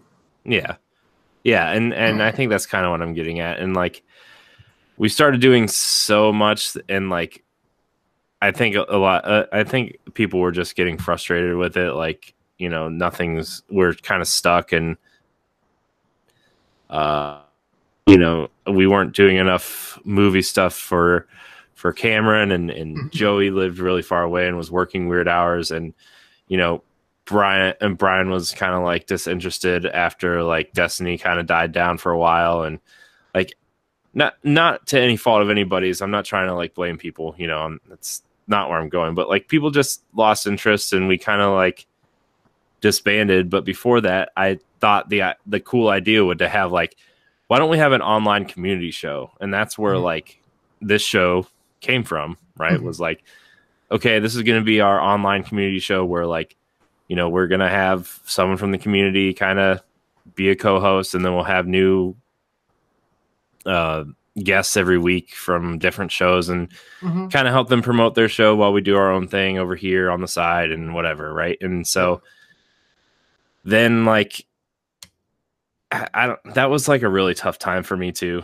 Cause like, I knew DNA was falling apart, and I was like trying to grasp at anything to save it at a time, and it was just like, man, this kind of sucks. You put all this work and money and stuff into it, and it's just falling apart. And then, we kind of just spun this out into its own thing. And this is like the best thing to like, this is way better than I could have ever asked for, like, started meeting people, started, doing things, spin-off stuff, and bringing Nintendo Power Block over from DNA, and Ed and I kind of morphed that into its own thing.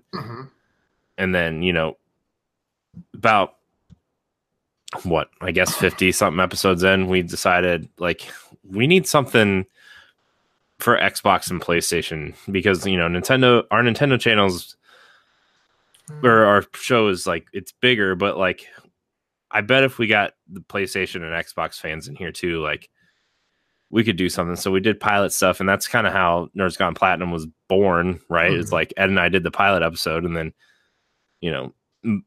I guess Captain Canada asked Moose why he wasn't on the PlayStation show. And so Moose and I had a back and forth, and I was like, well, if you can put a team together, you can have the PlayStation show. Like, I just was trying to figure it out. And that's kind of where that happened. Well, and I think to that point, like, I remember when we started this, I was like, okay, Corey, you do a lot at DNA, and you are spreading yourself super goddamn thin. And you are going to ruin some relationships if you work this much. And so if you want to do something, do it. But if you get burnt out, you need to stop. And then you said, okay, well, what if I can find someone else to do it too? And I'm like, well, okay, as long as you are not getting burnt out. I don't want anyone else to get burnt out doing a thing either. And all of this came about like right as like Captain Canada, he said that in our Facebook chat. He's like, so Corey and Ed are doing a PlayStation show. How come Moose is not involved? And I said, I said, Moose, how come you're not involved? He's like, I didn't know this was happening. I go, I didn't either. So let's ask a question. Here's the thing, though. I was still at a point where I was like, I didn't want to make the same mistakes with us as we did with DNA, right? Like, I didn't want people to feel like they had to do stuff just because they're part of NGR, right? Like, I wanted people to contribute as much as they could without being burned out. Right. Exactly. And I was like, well, somebody wants to be a part of it. I'm sure they'll come to me and just ask me if they can be a part of it. Right. And so like I was still at that point where I'm like, I just want this. I just want our shows to be successful and fun and nobody gets burned out. And like, I would rather me be the one to take the fall and the burn than lose somebody good. Right. And so, but you know, after that, obviously Moose took it over, and now Jason and Jeff and Moose now have the #1 show on the network, right? And it's like, man, good on them for it. Yeah.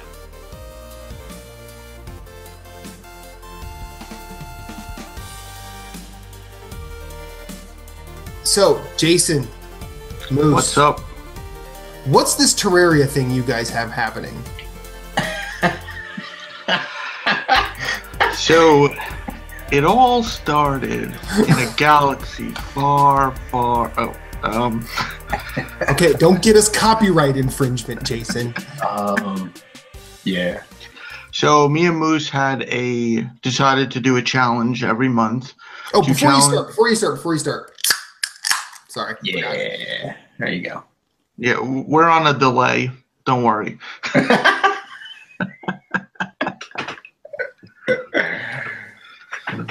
So me and Moose decided on Nerds Gone Platinum to challenge each other to conquer our backlogs by challenging each other once a month to a game from the deep, deep depths of that bottomless list of games. Moose challenged me to Terraria. Moose couldn't keep up his challenge, so he took my game too. What was his challenge? Strafe. Strafe was my challenge. What now? Are you just challenging each other to get the platinum or complete it? No, we're just having fun playing it. Oh, that's it. Oh, okay.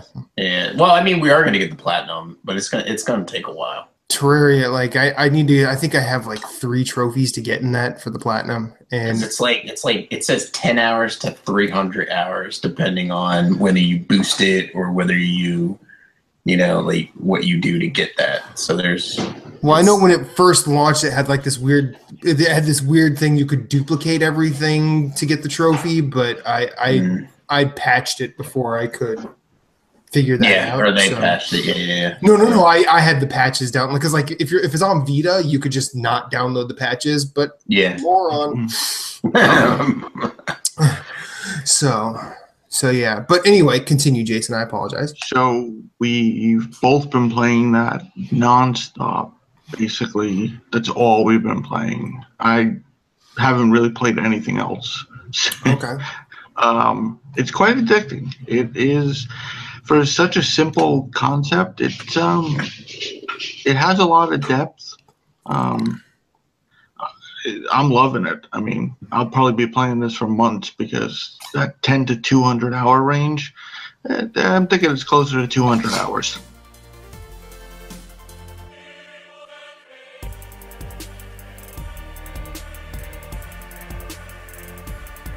What does NGR mean to me? Sounds so sappy. Because my idiot co-host decided not to wait for me. I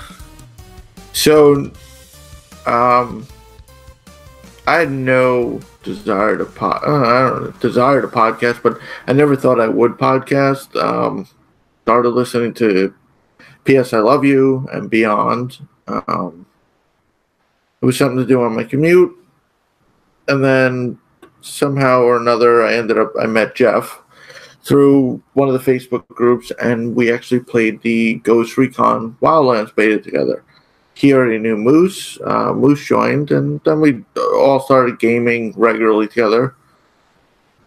One day, Moose goes, "Hey, do you want to help co-host Nerds Gone Platinum PlayStation podcast for NGR Radio?" I'm like, yeah, what's the difference? I mean, we're on all the time. We're just shooting the shit, talking games.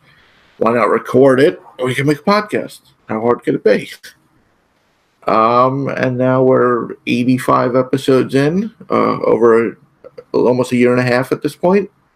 It's been a blast. I mean, I love being able to continue. It doesn't interrupt my gaming at all or anything. Like, it's just I get to talk about games, and we get to broadcast it and just share our views with the community and the internet. We've made friends, guests come on the show. It's fun interacting with the Facebook group, gaming with different people from listeners or Facebook group members.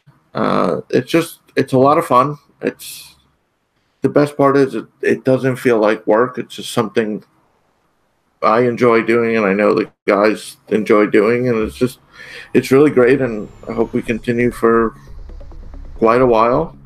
I look forward to how we can grow and what else we can do.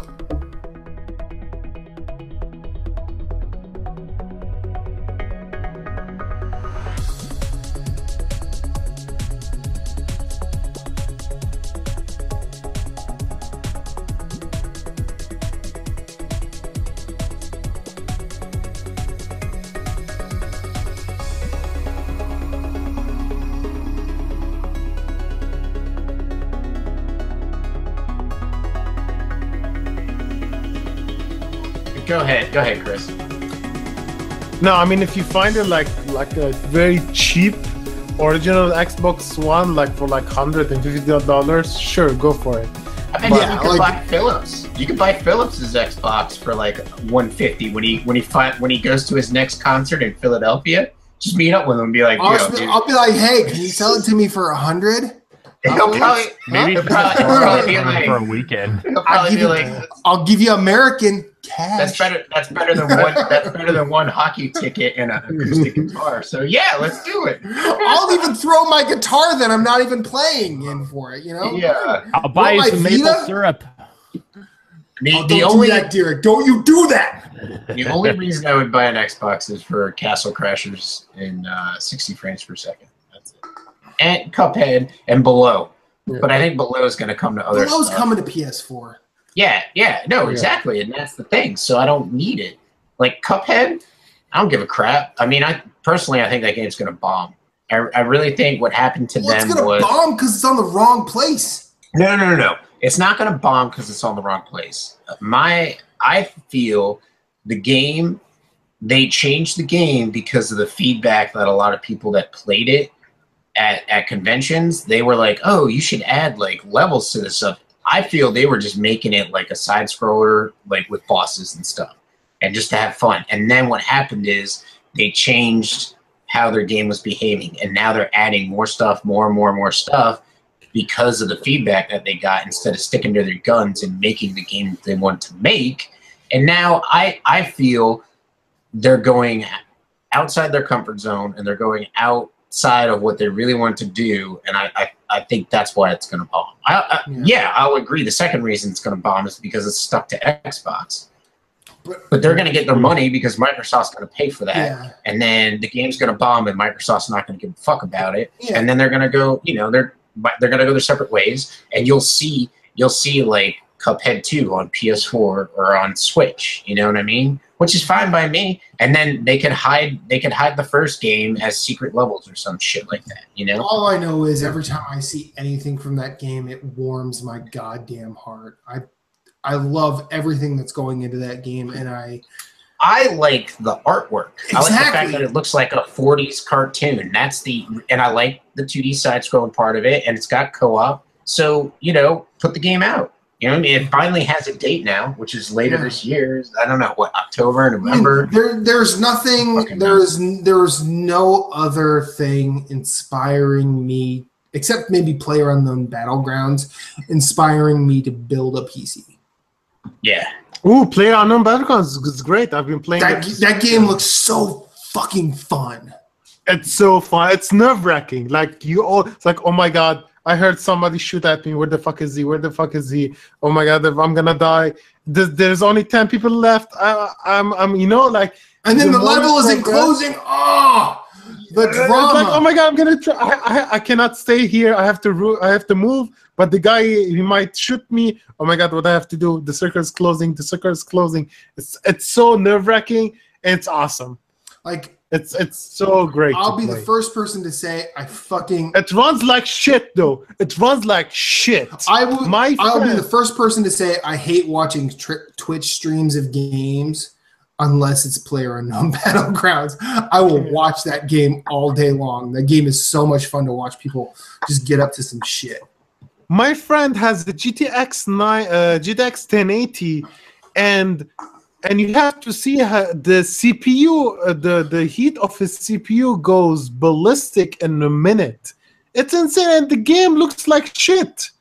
Like, I don't care. The game looks like shit. It's so much fun to play, but holy fuck, it's so how do you say? It's not configured right. It's so they need to. It's still early access. I'm not gonna give too much shit of them, but I'm just saying it runs really bad. like it should run on a fucking potato computer. It should, because the game looks like a potato. You mean all I need is a potato? I'll be right back. Potatoes, some wires. We're doing this. Yeah. I just get my chicken dinner. Jeff, you got a topic? Sir. Here's what I was thinking. I'm going to dip into retro gaming. And I'm interested in talking about the kind of resurgence of retro games as a result of the fact that Nintendo has gone through the launching of the NES Mini, now coming out with the SNES Mini, and rumors that they're going to keep going with a N64 Mini, etc. A little bit more into the nerdy side. Obviously, if you're familiar with the Raspberry Pi, they got the Retro Pi that you can create your own retro gaming console with. Also, Atari Box is on its way from a company that's licensed the Atari name. It's not actually Atari, but that's still a little bit of a mystery wrapped in an enigma, because their marketing sucks so bad that they pretty much stomped all over themselves. Because they don't tell you what exactly it is. Exactly. Yeah, it's an enigma that we've had 3 comments on that breakout video of what the hell the Atari Box is, and like the 3 people that commented are super excited about the Atari Box. I'm like, why are you excited for this thing? I'll be honest, when I saw the Atari Box, I'm like, man, I really need an Atari t-shirt. I'm excited to play. That's all I got. I'm excited to play Pitfall and Kaboom again, I guess. Yep. No, but and then the last one I want to mention, just in terms of just how far this thing is going, is if you guys heard of the Dreamcade Replay. No, please tell me more. All right, so if you guys have any interest in a retro gaming machine, I would suggest you take a look at it. It's on Kickstarter right now, and this is not a promotion. I do not get any kickbacks from this. I'm really intrigued by this company. Number one, the company has been around for about 15 years doing all sorts of other things, so they have. I'm gonna be rude and interrupt you. What's the name of the thing again? It's Dreamcade. Dreamcade. That's all one word. DREAMCADE. Replay. Okay. It's on Kickstarter right now. It's 6 days to go, so definitely look at it soon if you haven't. They had a pledged goal of 30 grand, and they're already at $135,000. Now, what's intriguing about this unit is that it's not Linux based. It's Windows 10 based, and it comes preloaded with all of the usual suspects for emulators, as own custom UI, and it supports any Bluetooth controller as well as USB controller, because it's Windows 10 based. They do have their own controller, so you can get the package that they have that includes a controller. But this thing, the base model, $99. Okay, you can't even get Windows 10 for $99. All right, and this thing ridiculous. And this thing has a 2 gigahertz processor in it. It will be crushing pretty much every emulator game that you can put on it. It might start to struggle with some of the higher end stuff. Like, I don't believe it comes with Dolphin, but you could probably install it and get it to work.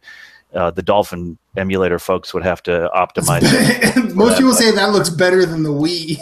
Yeah. But Dolphin was GameCube, right?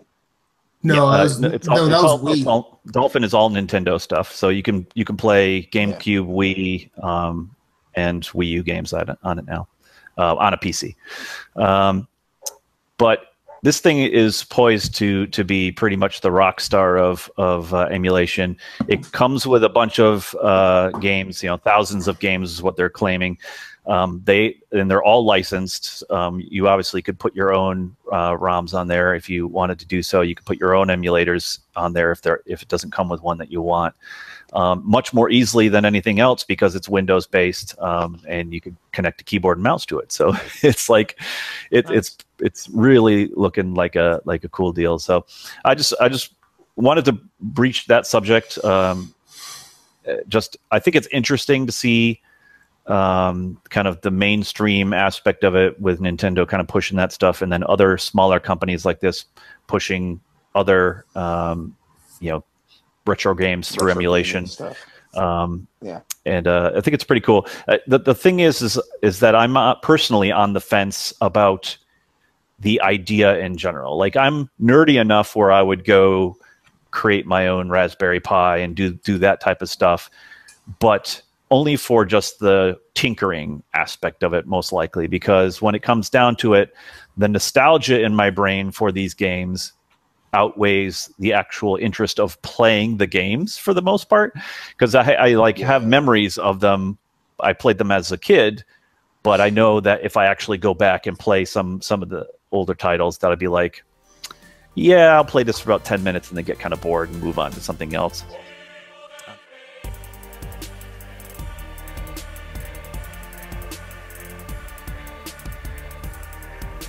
The best of NGR episode. Those guys over there, NGR, they're pretty crafty coming up with all these ideas for podcasts over the last couple of years. Yeah, we're on one of them. We are. That is true. That is true. So, and you've actually been part of the network for longer than I have. So, but you just didn't know about it. Because like you were a guest on our show, and it was just like a conversation back and forth. It was like a conversation back and forth with me and Jason, and it wasn't even like a hey, do you think Jeff would work? It was just like, hey, do you want to ask Jeff? And it was like, yeah, let's do it. Like it wasn't like, do you think he'll fit it? You know, do you think he'll work on the show or want to do the show? So it was like, yeah, we definitely want you to join us. So. It worked out for us, but yeah, we have been doing it, a little bit longer without you. But now that you're NGP, but you were part of NGR. Yeah, NGP. Oh, that's true. Nerds Gone Rogue, you were part of that. So yeah, that's true. Because so go ahead. So how did you get involved with NGR?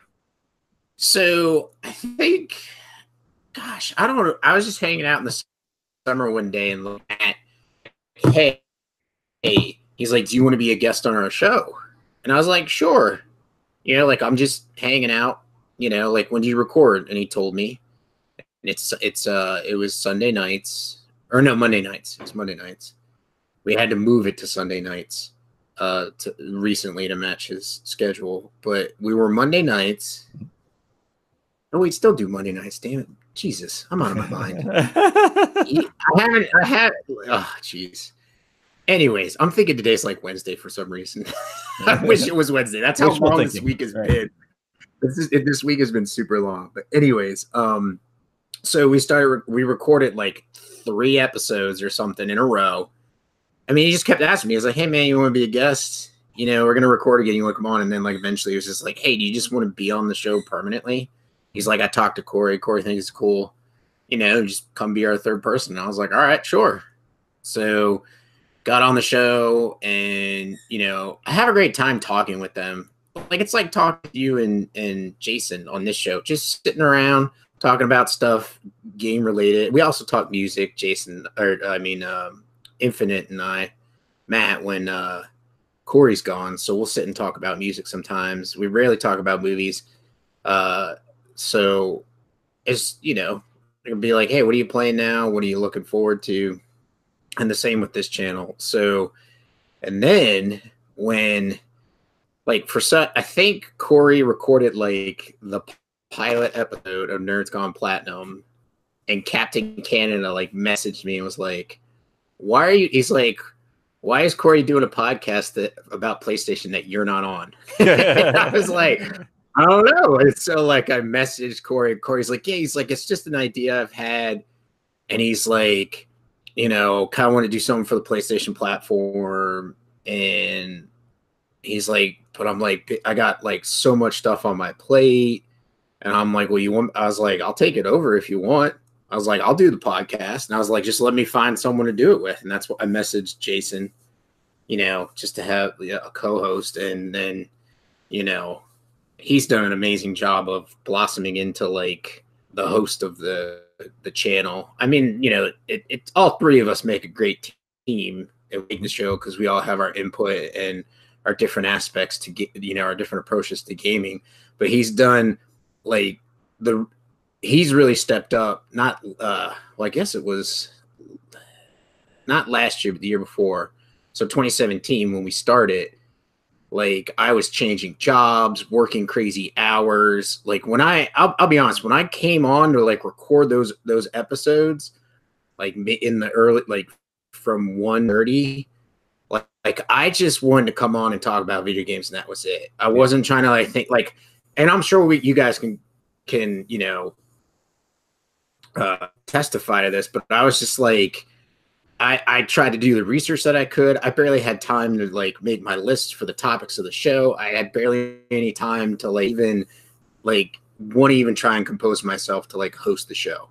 Like I was like mentally drained from my job. And so like Jason did a great job of stepping up, and then running like the editing. He does the editing for the show now because he has a better computer than I do to edit. And I mean, he took that on from Corey as well, because Corey was doing it. And we're like, let's take that away from him so that he doesn't, we're still under the umbrella because we love NGR. We could just kind of we can be like our own operation and he doesn't have to worry about us. Right. And then we just got to the point, and like, I think like we got to the point where I think I brought up to him where I was like, we need like a third person. I think shows that have 3 people or more are great because like 2 people don't have to carry the conversation. Right. Right. Like we could, like I was feeling we were getting to the point where like Jason would throw something out and he'd be excited about something. I'm like, no, not really. And he would almost feel like it was falling on deaf ears and be upset about that. And so like I was like, won't you join us? And then that way, more of a likely chance that the other person would want to talk about it. Like you throw out a topic to be like, I'm excited about this. And then they're like, oh yeah, like, I might not be excited. I'm excited about it and Jason's not if you're bringing up a topic. So, and then you made the stupid mistake of joining us. And here you are, our number cruncher. Yep. Yeah, what I have to say is like obviously it's great to be part of the show. This is in terms of podcasting. This is not my first podcast. I actually did a podcast called Diecast Audio back in my Hot Wheels collecting days. I also did a live show called Saturday Nitro, which I did was live. Interviewing folks from the hot rod industry as well as diecast, and actually even interviewed Erin Moran, who was Joni on Happy Days. She was on my show once, so that was pretty cool. Nice. And George Barris, who's the creator of the Batmobile and the Monkey's car and the Munster Mobile and all that stuff. So it was fun stuff, but I hadn't done a podcast in a while, and obviously, we had already connected through Fathers of the Grind and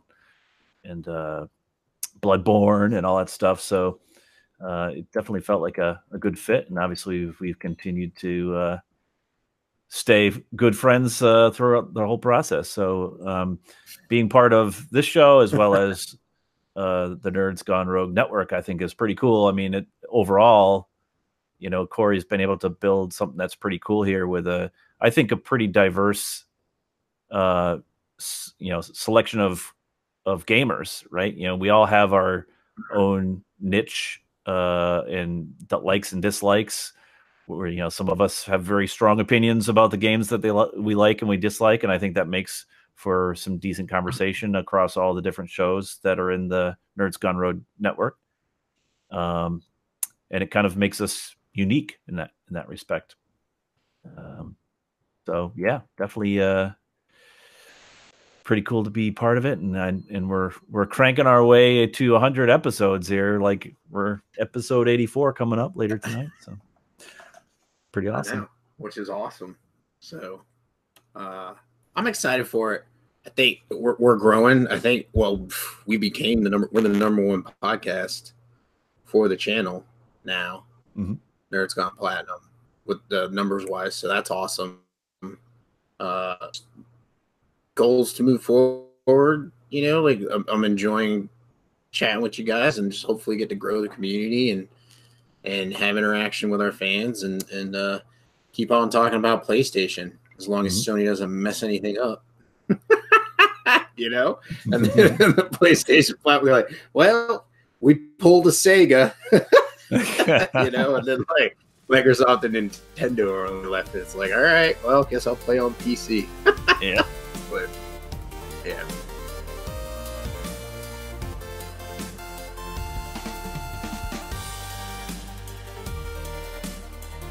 Okay, so before we get too deep into shenanigans, I'm having a glass of vodka. That's water. So, I mean, vodka is Russian for water, so you know it's fine. Well, he's not Russian. I don't know. That was essentially the old Johnny Carson joke. Like he limited himself to one glass of wine a day, and the glass is like this big. Best. Alan, you're number 6. Number 6. Number 6. You have got to be kidding. Super Always Mario ready. Odyssey. Okay. Mario Odyssey. Okay. All right. I have not finished it. Okay. And however, it was one of those games that the second you turn it on, you play it, and then you look down at the clock, and you're like, "Fuck! 4 hours went by."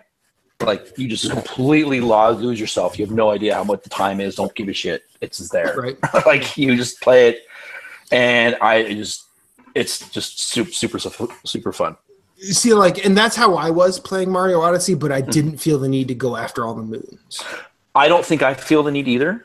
Okay. But I think I'm just gonna go enough to finish the main story, you know, and then you go, okay, I'm done. Bye. I'll play next game.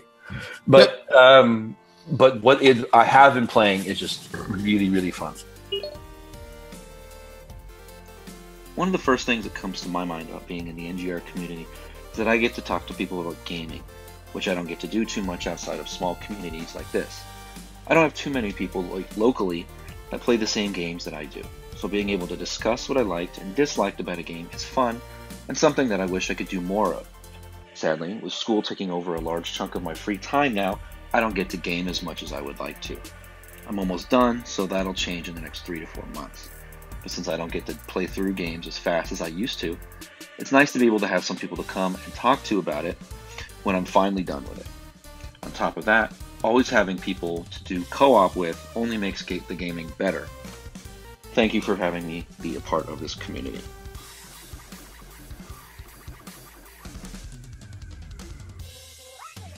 He's also a bit of a game developer, and he has a beard that I can only grow in a wet dream of myself. Kenny Hall, Mouth from the South, how are you, sir? Yes, I just did that. Wow. All right. First off, let's set the record straight about the game development thing. Aspiring. I don't want to call myself something I'm not. But no, I'm good. You posted in Giant Bomb's Facebook community that you have the Unity bug that clearly knows you know more than me. Basically, this is like Jason Statham in Snatch going, "You spent the summer in one." Yeah, so that's fair. So you know what? You're a game. I mean, it's basically someone said, "Yeah, I brewed a beer like 10 years ago." Well, you're a brewer now. Congratulations. Anyways, Kenny Hall, how are you, sir? I'm good. I'm good. Glad to have you. It's been long enough. It's been a while. For sure. I'm so happy to have you back because I miss being jealous of your beard. I'll be real with you. I can understand that. So, what you been up to, man? I've not been playing a lot, but also been playing a lot. If that makes sense. I've been playing a lot of Final Fantasy 14. Okay. We put it that way. So you're not playing many. You're playing a lot of one. Yeah, and okay. I'm probably 96 hours into Persona 5, and I'm just at the last boss of it. So That's my boy. That's my boy. I plan on finishing that this next week and starting up Yakuza. How do you say it? Yakuza 5 or Yakuza 0? Well, sorry. it depends. If you want to do it American, it's Yakuza. If you want to actually sort of pay respect to the Japanese saying, it's Yakuza. Okay. Yakuza 0 is the one I'm starting with. Good. Fantastic. Yeah. But yeah, 14 is just such a fantastic MMO. I switched over to it from WoW about 5 or 6 months ago. And I always have a subscription to MMO. I'm like really bad about that. Like I can't go without an MMO in my life. So I always have a subscription going, and I'm always wasting $15 a month, even if I'm not playing it. But 14's just hooked me so much this time around. It's such an awesome game. So your MMO is my vinyl, because I'm pretty sure I wasted at least for you. yeah, sure. But yeah, except his MMO collection is a bunch of credit card bills. Yeah. It's just a bunch of space on a hard drive somewhere. So it's based on a wall. What do you want? So me and one of my friends were talking about that the other day about like collecting stuff, like because everyone assumes I collect games because I play a lot of games. Like I'm the worst at buying things digital just because I don't want to have like stuff in my house. Like I want as little stuff in my house as possible. So if I can buy something digitally, I would much rather do that. Like if Nintendo sold amiibos digitally, I would fucking buy some amiibos. But since you have to have a stupid little piece of plastic, I just don't want it. I'm sure like someone just died inside. This is our first fireside chat together. Yeah, man. This is gonna be a good time. Yeah. This is exciting. I missed the last fireside chat. But that was because you and Matt did it. But yeah, it's cool though. That guy, he's a character. He is a character. He's I think he's stuck at work right now because he's ugly. Yeah, it's the only reason he's stuck at work. And he has 47 different jobs. Yeah, which is sad. Yeah, but he'll be back soon though. Yeah, next couple weeks, maybe a month. So yeah, that's good. Yeah. What happened to your head, Moose? I got attacked by my cat this morning at like 4 o'clock in the morning. I don't know if I'd say attacked, but so like the head of our bed is in the corner of our bedroom, and it's like 2 windows and then 1 window on the side. And so we built her a little cat stand to sit on to hang out. And so she loves that. She stopped laying in the bed and being all up on the bed, and it makes me sneeze because I'm allergic to cats. I'd rather just throw it out the window and be like, go have fun with life.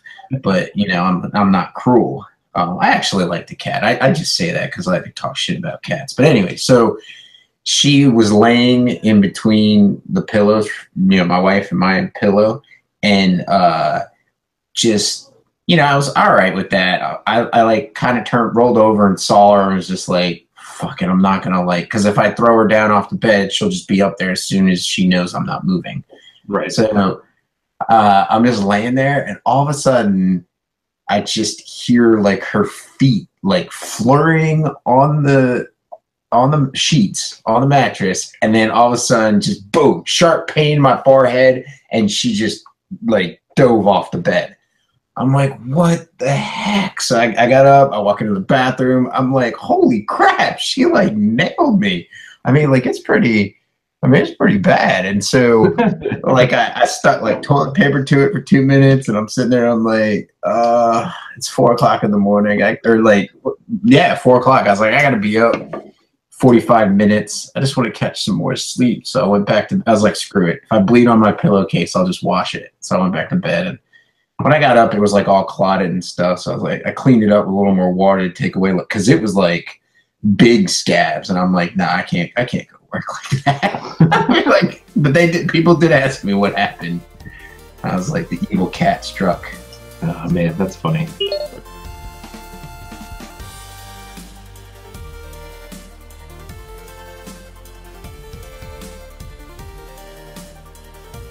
Samantha Cross, and this is the next 3 are probably the most recent of favorite contributors to the emails, because they've made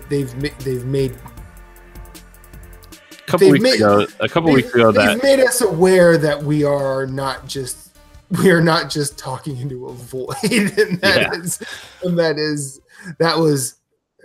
been a couple scary. weeks ago. It's kind of it got real and emotional at the same time. Mm-hmm. Yeah, and it was like it just kind of like hits you a little bit. Mm-hmm. So. Yeah, so Samantha Cross, dear nerds of the round table. my desk is square. I don't know what table she's looking at. Great intro as far as I'm concerned. Accurate, we could talk about that, but great. I'm at a square table as well. I have been listening since episode 40-ish and continue to listen to your entire slate of shows every week. You've got me through a lot of the past 3 years. A breakup, a death of my best friend, my parents' divorce. We all have a rough go in life at some point, and you all still manage to be bright and cheerful and smiling.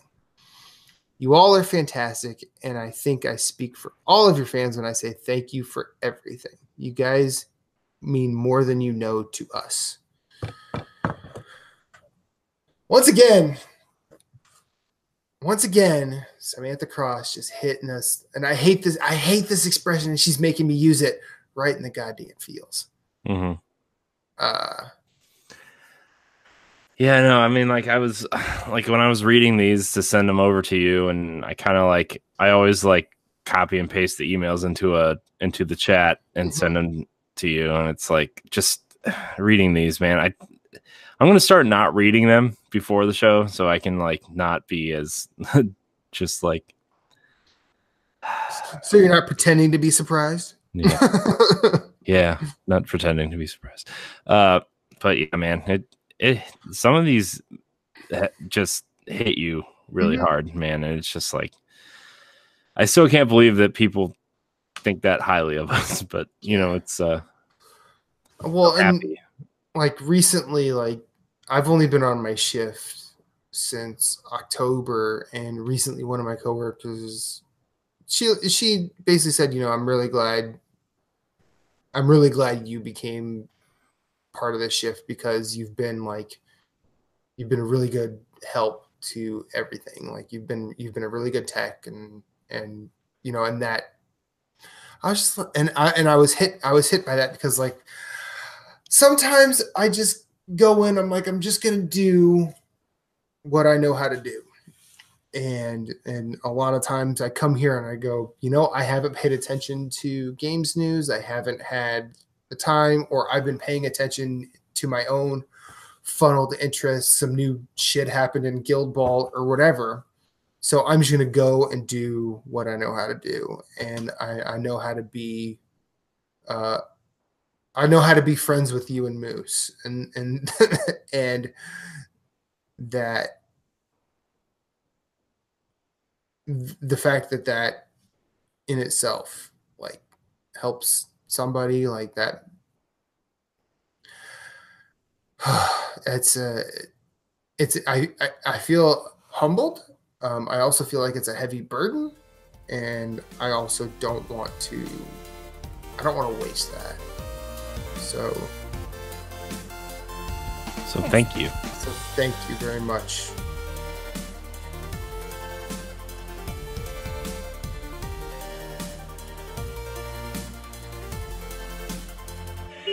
Yeah, I feel like if I just left the show one day, you and Moose would just keep going and just talk about beer and Bloodborne, and then somewhere around episode 150 or 175, you would just change the name to Beer Souls or something. Beerborn. There we go. Yeah. So no, I just changed to what I call Phillips, Moose, and I. Okay. Yeah. Fair. There's that. The Brute. Eminem. No. It would just be the Wu-Tang symbol upside down because it's Moose, Matt, and Matt. I like it. I like why we keep you, Corey. You're an idea man. I know. The ideas, they're flowing. Speaking of ideas, we can call it the Moose Tang Clan. Speaking of ideas, I want when not now when we're doing it live, but when it airs next week, Tuesday is the first episode 100 hype trailer featuring Moose Clue. Uh oh. Get hyped, everybody. There's God, going to be so close. There's going to be a lot of you're welcomes. Awesome. You're welcome. Please the tell top 10 Moose you're welcomes. So different variations of you're welcome. Well, see, like number 3 is Corey going, "You're welcome." I was going to say number 1, Corey going, "You're welcome," with Moose being phone up against the camera. Okay. That's what it's going to be. All right. That's number 1. I agree with that. So Moose was recently in Pennsylvania for a wedding. Yes, cousin's wedding, and he came by the pad to hang out, and I took him tired hands. I sat immediately to Matt's left on his nice couch. Right here. He Very probably nice. farted on this very couch. I bet you No. I left it as clean as when I entered. Oh, really? Oh, so that was bagel then. Yeah. He's just gone. It's the Castle Crashers guy. My wife's bugging me because she's been drinking and now she has the. Hi, Kelly. Everyone says hi. She opened up the bark box and so she's like, "It's this. It's like this. It's this." And this. You said I had to say hi. So I'm saying hi. She said, I told her she has to say hi if she wants to drink some of the beer that I brought home. So. Oh yeah, totally. So see, she's saying hi in the back. When are all of our significant others just going to take over the podcast and just do an all-female version of the show? I don't know. But the big twist is they have to act like us while being themselves doing the show. My wife could do that. My wife could do that. I don't think Reba would have any part of that. I don't think so. Or maybe she'd lean into it way too far. Like to the point where I'm going, man, now you're just being mean. And Deshaun Malone in the chat, president accounted for. How are you, sir? Wow, we haven't heard from that guy in a while. You missed him, man. Well, he's been, he might have a, he might be doing things in his life. I mean, Nerds Gone Rogue is life. For us. Better show up every day. That's true. I was talking to Andy at the wedding, and he's like, he's been playing God of War. So that's all right, man. So I was like, I just didn't want to make sure you didn't drop off the earth. You ever in the chat? No, you said there, so. Boy. I said, boy, you better be back.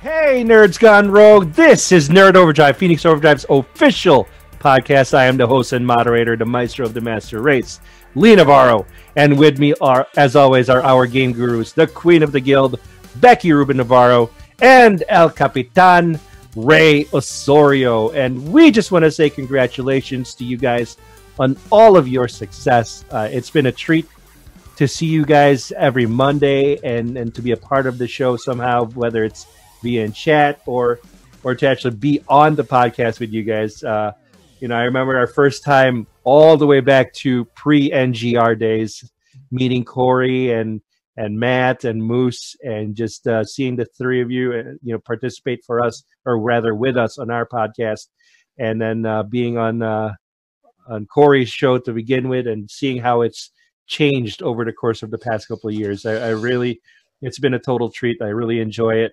As far as memories are concerned, I don't have a singular memory that stick out, only because every time we've been on a show with you guys, it's always been a ton of fun. Especially most recently when I was with you guys last Monday. I don't remember the date for that one, but just talking about Anthem with you guys in the Division 2, it was just a blast. And I just get so relaxed and just totally enjoy the whole thing. Becky. Anytime that I've been able to be on, either with one or both of you, onto the podcast. Of course, our first introduction was definitely a very interesting one, to say the least, back in the DNA days. But anytime that we've been on, we've had such a blast. Anytime that you guys have come over to our show, it's been a blast. Especially anytime that Corey needs to download more RAM to handle the amount of guests that are on the show. So it's been awesome to see the growth of all those beginning podcasts, see how they've changed, see how much work that has gone into changing over to the new branding, and just getting to know you guys when it comes to gaming and playing silly, ridiculous games that just stick with us forever. And unfortunately, some of those games haven't stuck like they have with you two, with your Broforceness. But congratulations, guys. Ray. Yeah, guys, congrats to all the well-deserved success. Definitely one of my favorite moments was us playing some Destiny, and Matt Keel fell asleep during a raid. That was the funniest thing ever. Corey, back in his super hype Destiny days, back when we played a lot of Destiny together. And then one of my favorite NGR moments ever was not the gumdrop buttons. It reminded me earlier when I said that during our recording, where it was just Matt and I, then it just busted out, not the gumdrop buttons. And then we lost it. And just being a guest here and there, and kind of talking with all of the Nerds Gone Rogue crew, and all of your different shows and things like that I've gotten to be a part of. But yeah, I was like a frequent guest host for the beginning of NGR, so it takes me back, and we had a lot of fun, and I look forward to everything you guys do in the future. And hey, hit me up sometime. I'm always willing to pop back in and have some more fun. But thanks, guys, much appreciated, and always rise above. All right. Well, thanks again, Corey, Matt, Moose. Thank you for the memories and for all the wonderful podcasting fun that we've had, and all the gaming that we've done together. It's been an absolute treat. And I hope somewhere down the road we can have our Megazord of podcasts again with the 6 of us all together on one show to do something special. But for now, this is Nerd Overdrive saying congratulations on all your success. #Rise Above.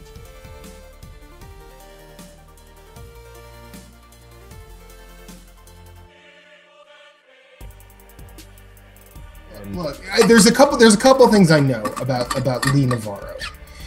He hasn't sacked up and finished StarCraft 2 because he's afraid to cry. Yep.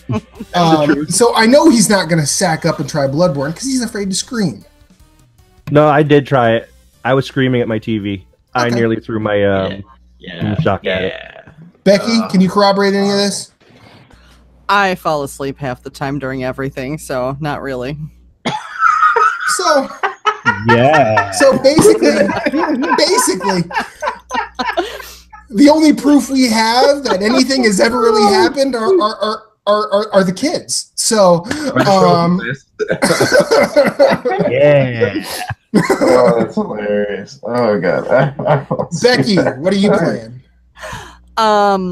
A lot more stuff on my phone, because that's about all I can get to, because our kids are freaking insane little terrorists lately. But apparently Jules is going to be a hairstylist. Oh my gosh, don't even get me started on that. That was just the tip of the iceberg to lately. She also stole a Wusthof paring knife from our knife block and had it in her bedroom. Okay. Pointed towards her brother's room. Oh goodness. Oh yeah. And she decided to try to sneak into his room and slept under his bed to catch him. To catch him what? Who knows? Catch him. She's gonna cut his Achilles heels and be like, "Now you're mine." There can be only one child in this house. Pretty much, buddy. Apparently, Jules wants to be the child version of the Highlander. I don't understand. Listen, she's picking up karate quicker than he is, and she's just sitting there and watching. But that's beside the point. So, besides everything psychotic with the kids. Why do I get the feeling that instead of saying, a gender, the doctor looked at you and go, "You have an assassin." Much. I mean, really, she is it's Asian. natural. Really? Wait, what? See, Lee pulls his Asian persuasion stuff because it's just what he does. I didn't hear what you said. The same thing. I said it's natural. Okay, fair enough. All right. Yeah, scary. Great. Other than that, the last game I actually played was Gears of War. Yeah. Sorry, I got. Why? No, I'm kidding. Because the Xbox was there.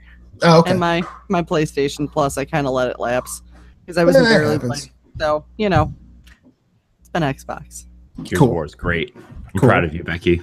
Especially now that we have new shiny Xboxes. You just you got new. I had to listen to these fools talk about Bloodborne bosses for 2 years. We bought an Xbox One X as a 4K Blu-ray player. just for that simple reason. I was like, no. Here's the S. God, that is the most ivory tower you've ever seen. And no joke. I sat there going, you know what? Why not? I wish That needs to be he'd their be commercial. like, well, it's like the fourth best place to play any of their games. So It's just a black screen, and then it says, "We bought our Xbox One X to be our 4K Blu-ray player, Lee Navarro," and that's it. Just that. You do realize because that's all they do. Just a big old picture of Lee's face on the box with thumbs up. Bought a 4K Blu-ray player. Looks great on our 65-inch HD Heart TV. Oh, that's the best ever. I can't wait to see God of War on it too. By the way, on Xbox? No. I'm getting the Pro. He's just gonna download God of War Pro. the 4K YouTube app and just watch God of War videos on his Xbox One X. I'm just gonna get the PS4 Pro. Or you could run the PlayStation 4 through the Xbox One X through like the cable part of the Xbox. No. No. Yeah, you do that. Corey. Nope. Maybe get your balls off. You don't want to do that. Corey, stop. Don't be Ed Varnell tonight. I'm not talking about Nintendo. Yeah, but you're talking about Xbox, so same thing. Well, this is an all-platform podcast, so yeah. Moose just hosts a PlayStation podcast. Corey hosts a Nintendo and Xbox podcast, and me, I listen to vinyl. That's what I do. Vinyl's my thing. Yeah. And it's your fault that all of a sudden our record collection is slowly growing. You're welcome. You're welcome.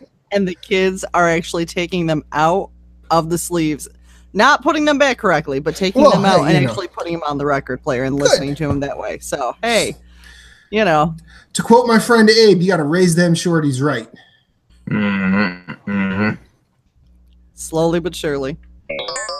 Andy Cool's in the chat, president accounted for. It's been a while, sir. Happy to see you again. He said he has to do some God of War and a wedding, or I'm thinking he's speaking in past tense because he was at the wedding with Moose, correct? Yes. Yeah.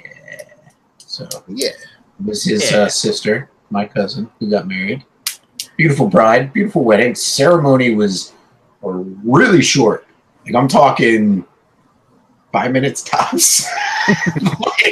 I mean, it was done, and we were all like, "Okay, let's go party." But it was good. So the MC gets up there and goes, "Listen, we all know why we're here. Do you? Okay. Do you? Yeah. Okay. Kiss each other. Let's go." Right. Yeah. Catholic weddings.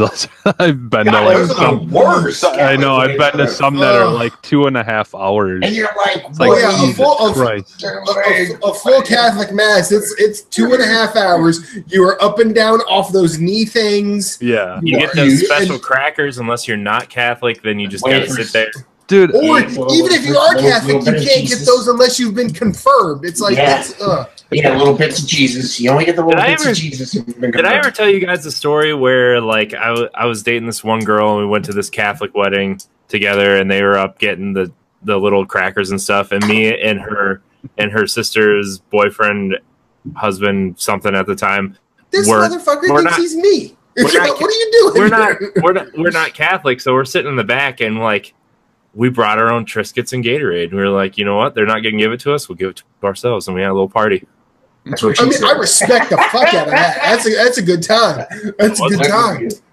You gotta go up and get your dried out religious wafers and your shitty red wine. Okay, I got Triscuits and Gatorade. Yeah, move, Jesus. No. Well, I brought Triscuits. He bought white cheddar cheese Cheez-Its, and I was like, "You done fucked up, son." Yeah, that's a good Did you say the body of Christ before you ate each one?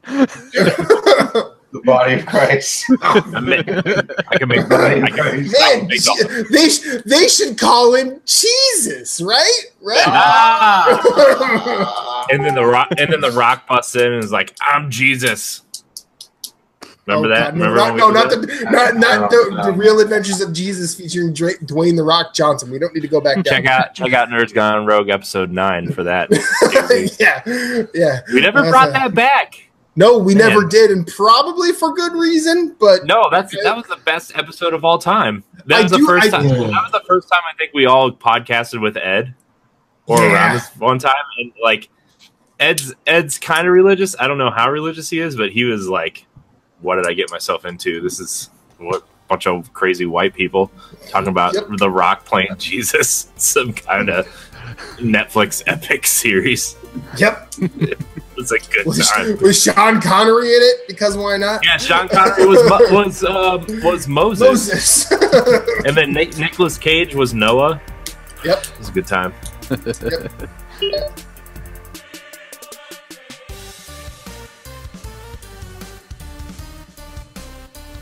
Ed, what are some great memories or things that you look forward to every week doing the show with us?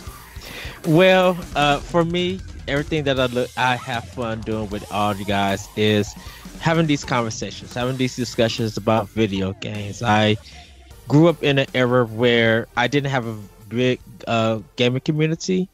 And for me, for a person who loves arcade games, retro games, modern games, Japanese wacky games and stuff, to have a community here on NGR Radio and talk about them with everybody, it just gets me excited and definitely enjoy it, especially when I talk about Nintendo, when I talk about PlayStation and Xbox, just any game that we play. Definitely when it comes to Nintendo, with starting it out with Corey and other people, and even with you, Jesse, talking about Nintendo kind of gets me so happy and gets me excited. So that's kind of the things I look every week for when I'm doing, whether it's Potter Play, Nindy Showcase, I'm doing arcade games, Let's Learn, Twitch discussion, just random stuff. It's just always that good conversations that we already always have that rests me up and makes me happy. Is there anything else? Oh, I thought you was going to ask more questions. Oh, well, yeah, I guess I wasn't really thinking. Well, Jesse, one of my biggest memories with you guys, first off, is definitely doing the Turtles commentary when we first watched the first Turtle movies. That was really fun and enjoy, and doing that movie commentary was really just like good. I think with Corey, is doing our E3 conversations. Before you came on, it's just us going through all the Nintendo E3s and breaking down our reactions and just watching it. Definitely our Nintendo Directs. We get so hyped when we're predicting, and then we actually see the show and record it and the talks that we have. I definitely get excited doing E3 and doing directs. Like, I plan stuff around there so I could watch it, so I can have discussions and everything. But one of the weird things I can say is doing the spoiler cast with Jeff, Moose, and other friends about God of War. It's one of those things that, everybody looked at me to see what I was going to say.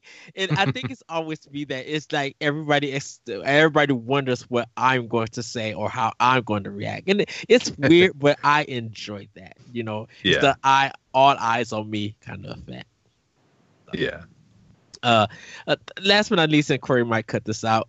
For Arsenal X personally, I'm a person that didn't really grow up with the Xbox brand, but this generation, once I seen Xbox One and seeing how reliable and the effort that Phil Spencer put in, that not saying that it brought me back to Microsoft, but I'm like, this is more reliable than what 360 had. And I'm actually glad to be talking about Xbox with and putting the content out for everybody and kind of, you know, yes, making the Arsenal puns and throwing up the X. I always love throwing up the X. It's fun doing that, you know, being able to show that I'm a multi-platform gamer and stuff. But Jesse, I want to ask you, what did you get out of Nerds Gone Rogue? What has been one of your exciting moments, and what do you expect to see the future of the show, or of the group, or the website, I should say? Well, as you know, as some listeners and watchers may know, like I joined, later, and so I kind of had the advantage of being a fan of the show first, and for me, like the main reason that I enjoy doing this like every week and things that I look forward to is just like obviously just chatting with you guys and just when you're listening to a podcast, what usually determines whether you like it or not, it doesn't always even matter the content. It's the personalities, the people that are on it. And so I just enjoyed listening to you guys and now getting to record with you guys. It's fun. We have so much fun with it.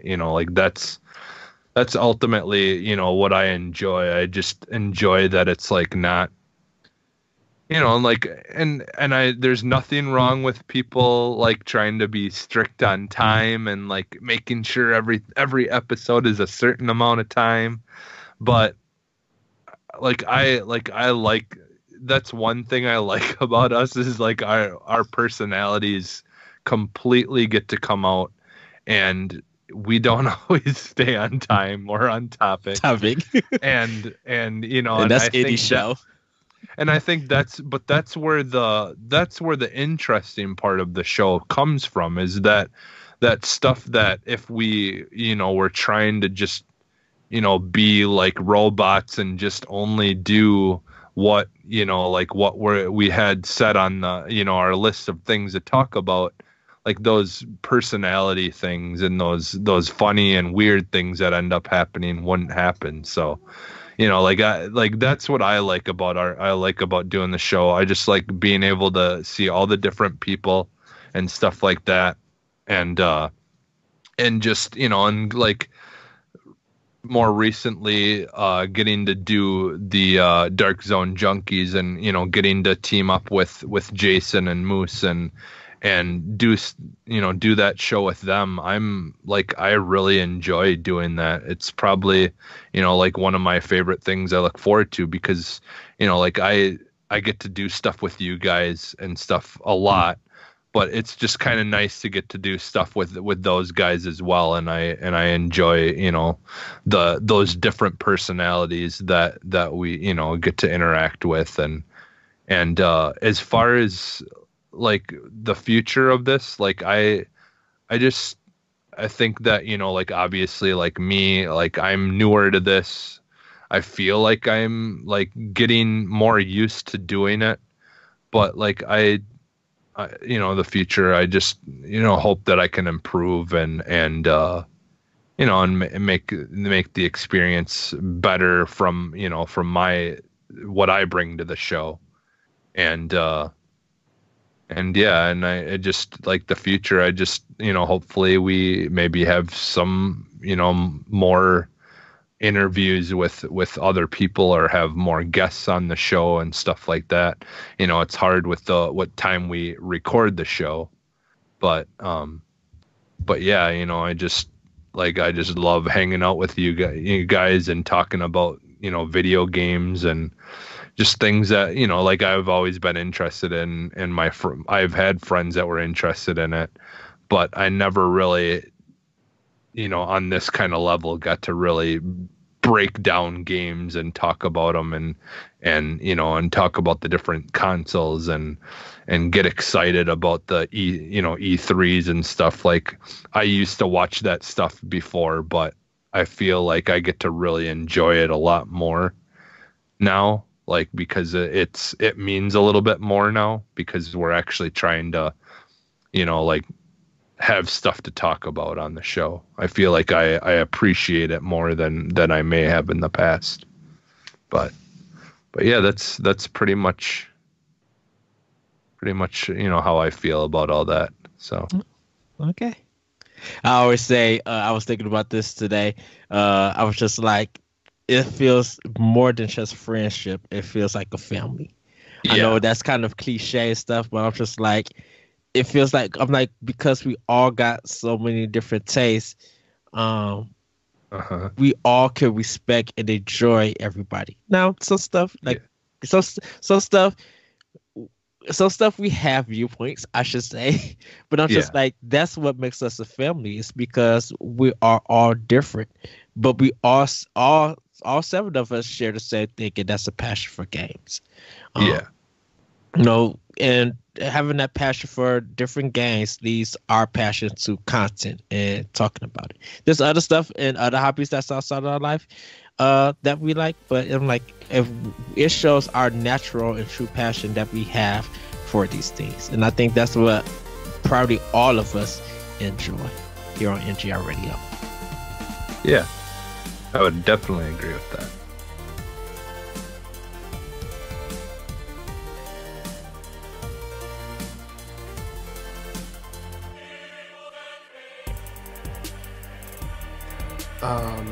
Sam Hall.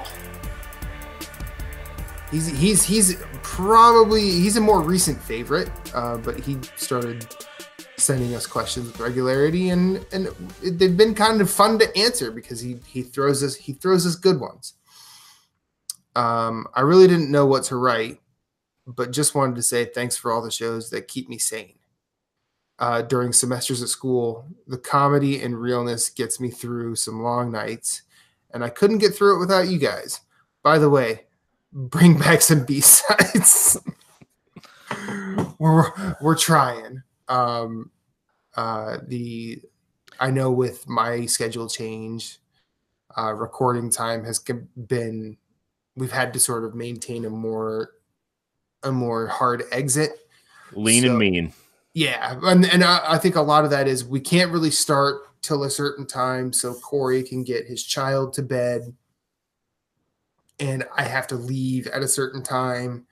So that usually, that's usually about 2 hours if we start on time. So doing a B-side and then doing a show, it's a lot to ask in 2 hours, especially with the way I meander. And I feel like Moose is almost as good at meandering as I am. And Corey, you're like, where are we going, guys? I'm just along for the ride. I'm just making sure we get there. Are you guys looking at the map? Because I feel like we have gone off course. Do I have the right map? I'm confused. So when you look at GPS and there's like an alternate route that's like 10 minutes longer than the route you're on. It's like, we'll go this way. Yep. See what happens. Yeah. There's probably a McDonald's on this road. I gotta pee. Yeah.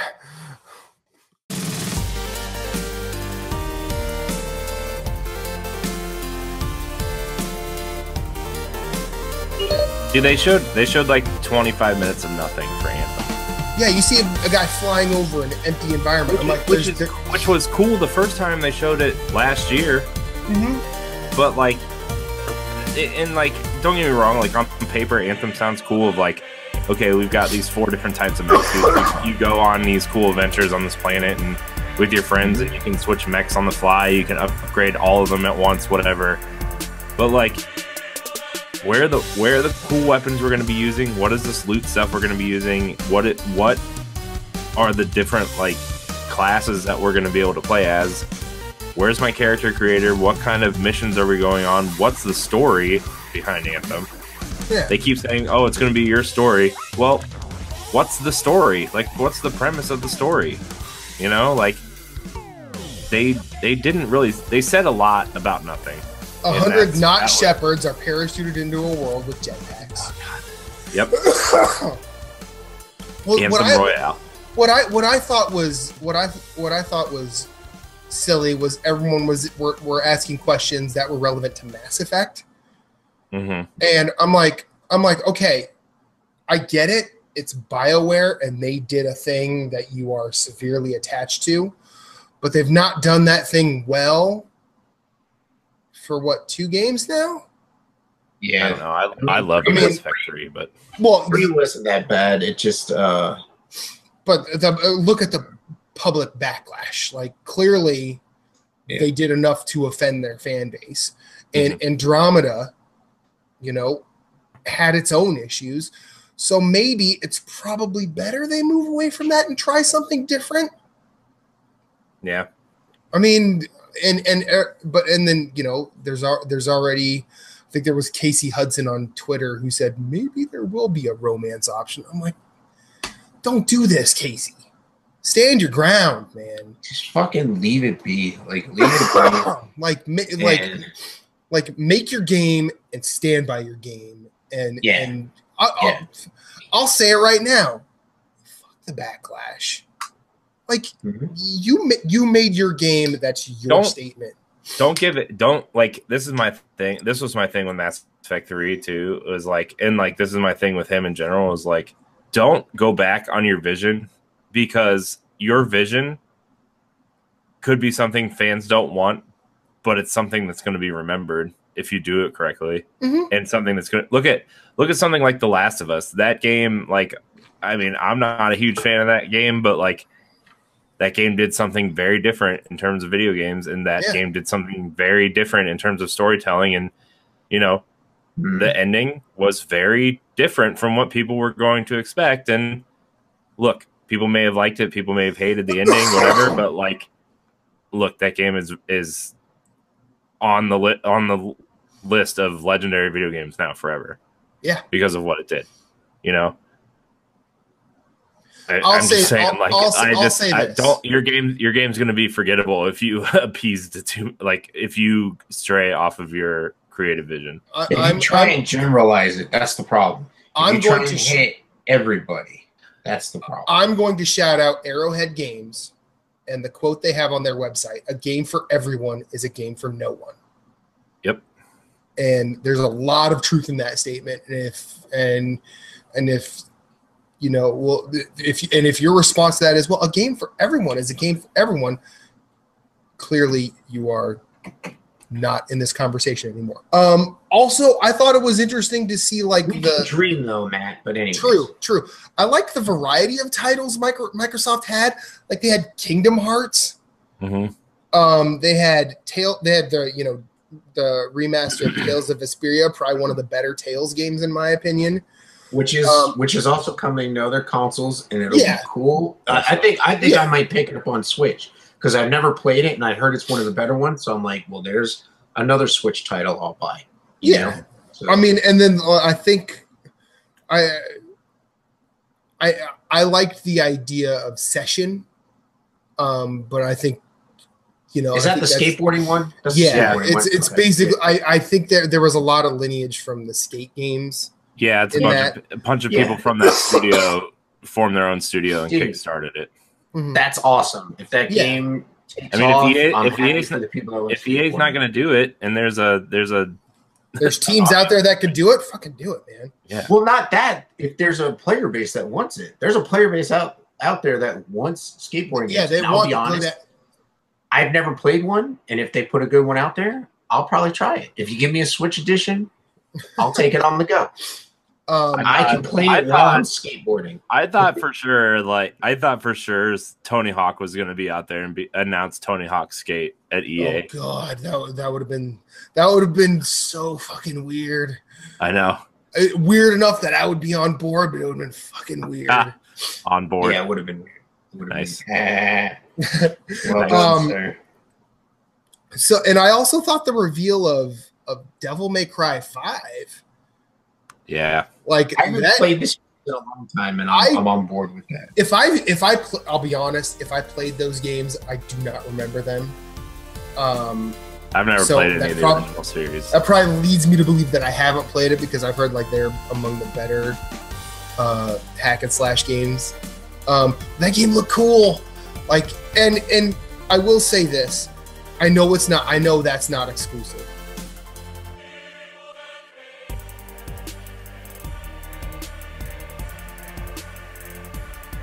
It's Moose's turn. My number 5 was Persona. Persona 4. Moose, what's your number 5, Moose? Moose, what's your number 4? Or no, your number 5? I think I do my number 5 and then my number 4. So that's the Oh, behave. Oh my! When these guys are in the house, we ain't behaving.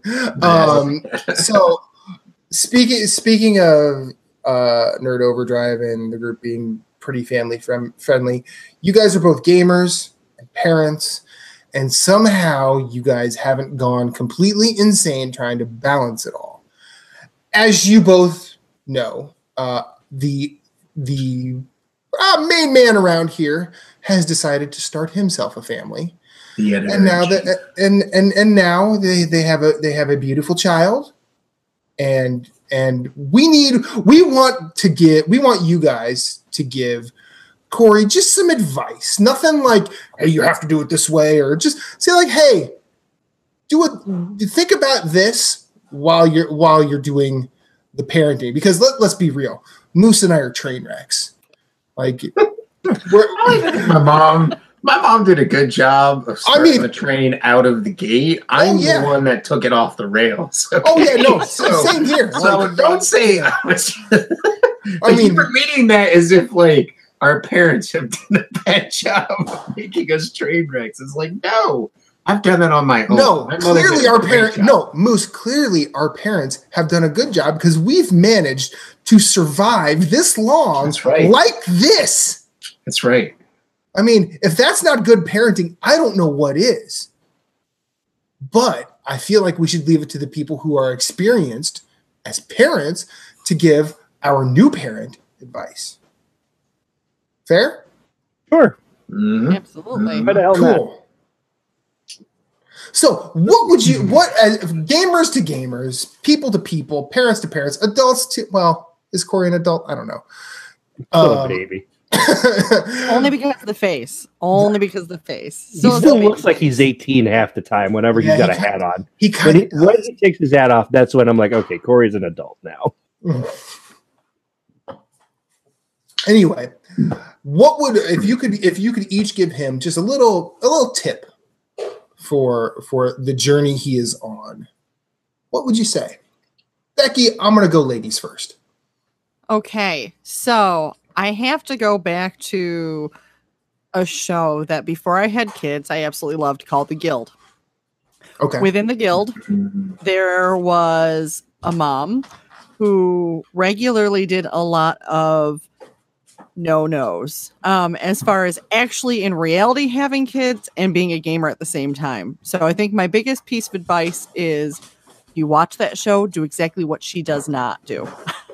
Because a lot of the times you want to protect your gaming space from the kids so that they don't mess it up, or you can actually focus. It's more about finding a way to integrate them.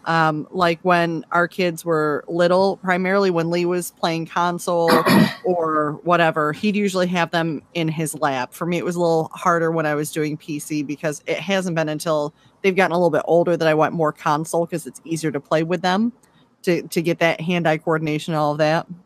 So it would be integrate them into your playing space rather than trying to keep them out. and allow them to see what you're doing, because it also allows them to pick it up faster. The difference between both of our kids is, of course, Cole being the firstborn, he was the let's test this out and see if it sticks. He was the spaghetti on the wall. Right. Whereas with Jules, she can pick up Temple Run at her age of 4 and do better than her brother, who is 8, because she has really been immersed into it so much more. And I mean, these seem like simple games, but when you're talking about a 4-year-old playing a game like Temple Run and doing really good at it and maneuvering it like crazy, that speaks volumes to that integration. So that's my biggest advice, is integrate them. They'll also learn to explore the different games and learn to love different genres at a very early age, and it opens them up to so much more creativity by seeing a lot of that within reason. Let's not get those bloody M-rated games out there in front of them, but not with that attitude. No. Damn. Well, are you saying you're saying we shouldn't have played GTA with them? I'm kidding. We didn't do that. Probably not. Terrible. I mean, I'm pretty sure. Well, didn't you tell me Cole's first words were "kill prostitute"? No. Or were they Jim Raynor? Actually, there was one time where he would use, or he tried to say the word "for." Oh, good Lord. And it sounded like whore. Whore. Yeah. So I would tell him, Cole, can you say "quick trick 4"? And he'd go, "Quick trick whore." Going, that's my boy. That's a dad. That's kind of the best. I was like, Cole, I want you to say "slap that 4." He would say, "Slap that whore." I'm going, Jesus, too much. That's your grandson, no? Oh, Grandpa would laugh. Are you kidding me? Grandpa laughs at it. Yeah, but Grandma would be like, "Oh dear Lord, what's happening right now?" Yeah, that's Grandma. So, well, Grandma also raffle-coptered so much anytime he would say that. So, right, they took it with they took it in stride. Well, I mean, I feel like you kind of have to. You do. Yeah, like I mean, the closest I've ever gotten to parenting was a couple weeks ago. Like, my partner and I were watching her cousin's kids, and they're 3, and one of them's 3 years old, and the other one is like maybe 6 months old, maybe. Oh, good Lord. And like, it was the first time. It's the first time I can remember actually interacting with a child that young in a capacity that I kind of have to be watching them and saying, okay, maybe I should pay attention to my behavior so they don't just go repeating this to their parents. Now I know their father get a kick out of it, but I also know that like it would be bad if I did that. Yeah. But like, I feel like we did all right, and I feel like I did all right. Reba said, she's like, "Wow, you're really good with kids." I'm like, hey, listen, ours love you. They want you to come back. And like when I hung out with yours for the brief time that I did, like they were just 2 bundles of joy, and I recognize that they can also be demons as well. But Lee, what's your advice, sir?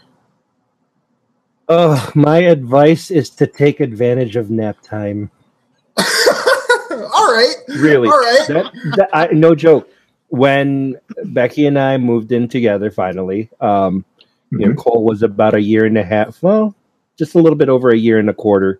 And so one of the things that I used to do is, he would take a nap during my day off, and I would just let him sleep in his crib as long as he needed to, and I would sneak away and get in some gaming time whenever I could, or just eventually became, instead of gaming, it was doing responsible parent things like cleaning up and whatnot. Right.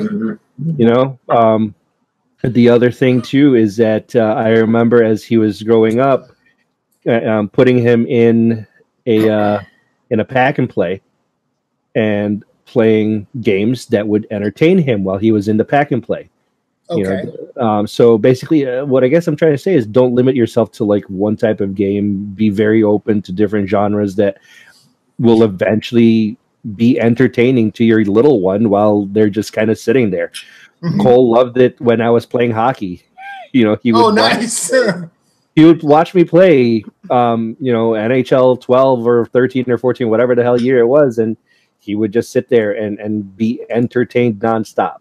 As I was on, I was on the 360 at the time. So, just be open and ready to play any game. And Jules loved it when I was playing Sniper Elite, and would laugh every time. There was an X-ray of, Now I know why she's an assassin. Yeah. Yeah. That was kind of scary because it would show like the skull, right? Yeah. And it would show like the skull cracking as the bullet is piercing the skull. Mm-hmm. And she's sitting there going, ah! And she'd be pointing at him going, oh God, why? I'm just getting flashbacks to the beginning of the movie Problem Child. So now, of course, Satan. Becky is trying to teach Jules how to say a girl has no names. Oh God! Like trying to whisper it into my ear. I'm going, dear God. So, and you know what? You're getting, see, Corey, I know you edit this stuff. I know you'll listen to it before you even edit it, but you just got 3 really good pieces of advice just now. Take advantage of nap time, be open, and your kids can be put to good use playing pranks on your partner. Pretty much. Like, absolutely that. I mean, and as long as there's no psychological harm, which I don't think in your cases, I feel like Jules is going to do all the psychological harm to you guys at this point. But like, thank you for that. Thank you very much, both of you, for that. Now, Corey has made his triumphant return to Nerds Gone Rogue. I know he's looking down, probably playing a Switch, ignoring me right now. I'm going to need him to unmute himself so he can actually say hello to our viewers and our listeners. Hey, how are you, man? I'm good, man. I'm good. Yeah? I'm all recharged, I think, for the most part. Yes, Moose, you can open your beer. No, I already did. Oh.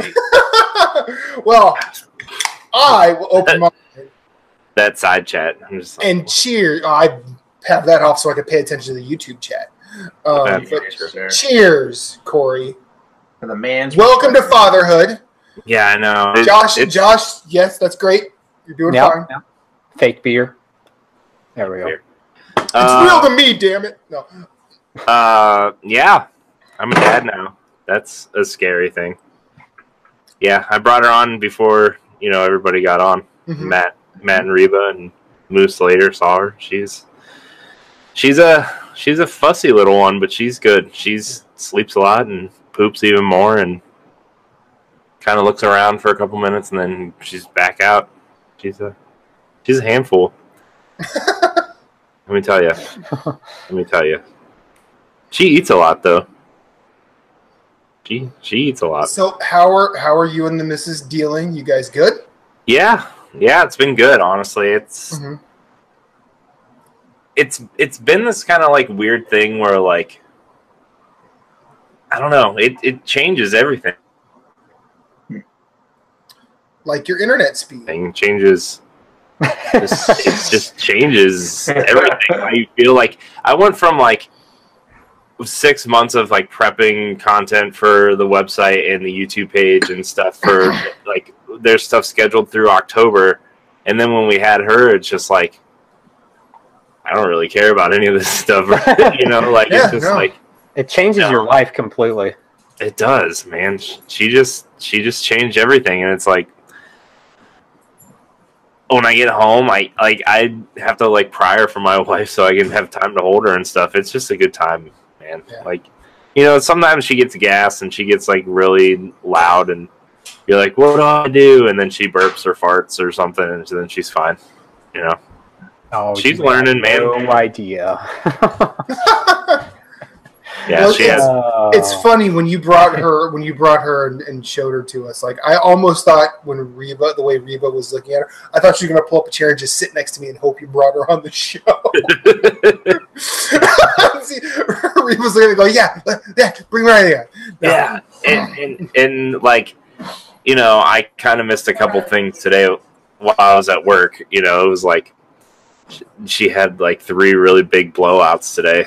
And I was like, oh, man, I'm kind of glad I missed that. And I came home to the cute version instead of the dirty version. Awesome. It's amazing how that works. I know. Yeah, Wife's but... like, why couldn't you be here? Yeah. She called me to let me know. Very, very nicely.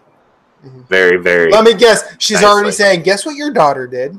Yeah, pretty much. Yeah. And then, like, I was about to get on the show, and we had her all, like, ready to be swallowed up and put in her bassinet or whatever, and all of a sudden you just hear, and she pooped, and so we had to take the swaddle off, take her onesie off. I mean, it's just a whole process, man. We start getting kind of my hero. We start getting her ready for bed at 8:30, and then we're lucky if we're like laying in bed at 10:30. Jeez. Well, she actually went down pretty fast tonight, though.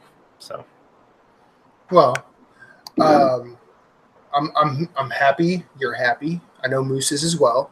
While you were gone, and I know that you edit the show. No, I'm in delusions about that. We were having. I tried to make it so we just had a parent on, so we could give you parenting advice.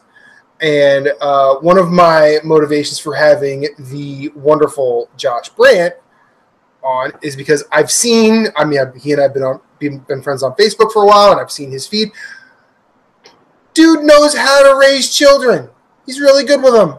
Are you sure about that? I mean, maybe you don't post the bad stuff. I don't know. It could. I'm just saying. Are you sure it's not his wife and he's just there to pose for the pictures? I mean, let's be honest, Corey. You have 2 beautiful members of your family, and you're not one of them. That's true. So I'm not going to argue. Damn, that's cold, man. Hey, the truth hurts, Moose. The truth hurts. There's one good-looking person in my relationship. Guess who's not it? Me. Hey, I go out with Reba, and she's not even dressed like super nice, and she looks stunning every time. Like it's intimidating, and I don't know how she deals with my dumbass. But continue. Speaking of adorable kids, you have to show Reba this picture right now. You can mute yourself or whatever you need to do. I'm sending it to you in the group chat of Facebook or whatever. And yeah, man, we got our newborn pictures back the other day, and it was just like, it's hilarious. These pictures are hilarious. But yeah, man, kids. I wish I could take life. a picture of Reba's face right now. I think she wants to eat your. It's funny when you're by the 3rd child, you're like, okay, I can take on anything. She's adorable. Yeah, it's been great though. She's been like amazing, and it's really changed how I think about things. So life, it's probably different having a female too, because I have 3 boys. So yeah. It's daddy's little girl sort of deal. I don't know how different it is right now, but I bet in about 5, 10, 15 years, all those increments will be severely different. So I'm just going to be booting my kids out, show them the door. 18, you're out.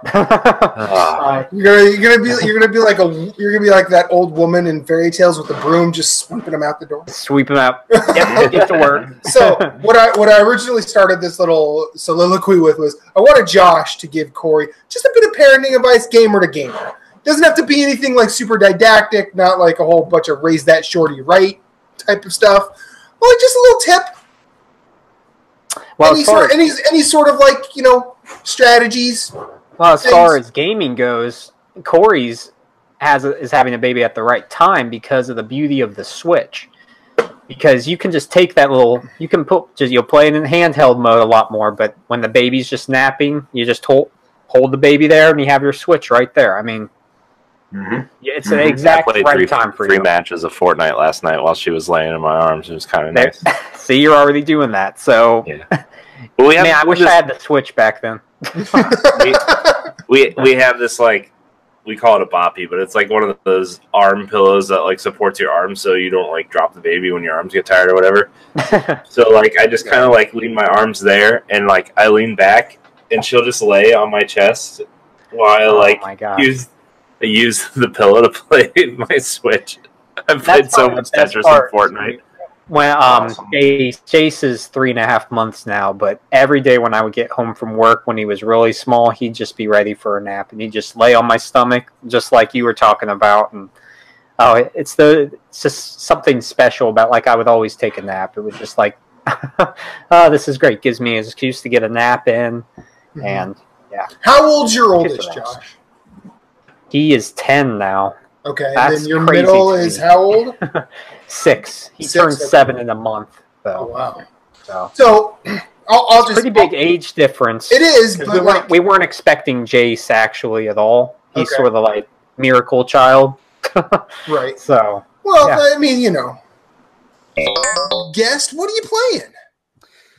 Oh, what am I playing? Well, I own very few games on the PlayStation. I was like, what am I gonna do? Spider-Man's coming out. Had to get it. Had to start playing it. It's fantastic.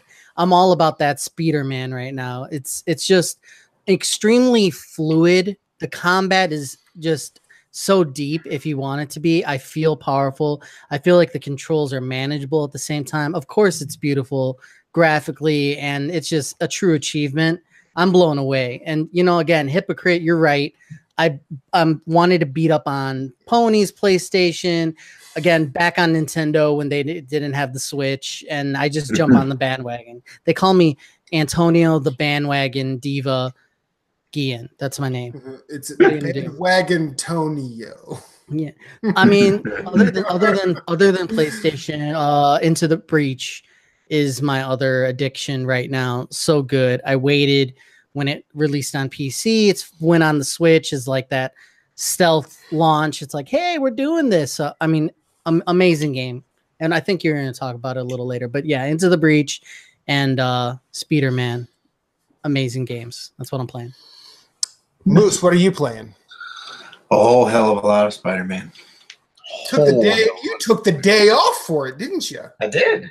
I took Friday off. I started at midnight. I didn't stay up as late as Jason did. Jason played till I think. Well, no, he's probably platinumed the game by now. He did. He's already posted on social media. He's already platinumed it? He's already platinumed it. Yeah. Wow. He's done. It's not that hard. It's not that hard of a platinum. Well, there are no difficulty trophies, right? As far as I know, no. The only one that's kind of difficult, it's not even a problem, is so you get challenge tokens. And so what they say is, like, if you want to cheese it even more, instead of having to get all the tokens to unlock everything, you can just buy what you need for a certain trophy using the challenge tokens, reload your save file, and then buy the other thing, to pop each of the separate trophies. So I'm gonna actually try and, because I think you need to get. Sounds like some Nier Automata shit. Well, add or Bloodborne for the 3 endings, whatever. But not buying stuff though. No, not like no. Buying stuff with the in-game currency, like the tokens from inside the game, not like real money. Yeah, I know, but Okay. Same thing with Nier. You could buy those trophies with in-game currency. Or did you forget about that? No, I didn't forget about that. Just making sure. I'm just saying, like, you need to use the currency to get the items to get the trophies. Is what I'm trying to say. But anyways, so been playing a hell of a lot of that, and that's pretty much it. I tried the Battlefield 5 beta this weekend for like 20 minutes, and then just stopped playing it. Same. Yeah, So same. I was like, I can't. I've heard not good things about it. Well, my problem is that I understand it's their game, but I really think this might be the nail in the coffin until they come out with another modern Battlefield. Because I don't like the way they screwed up the classes.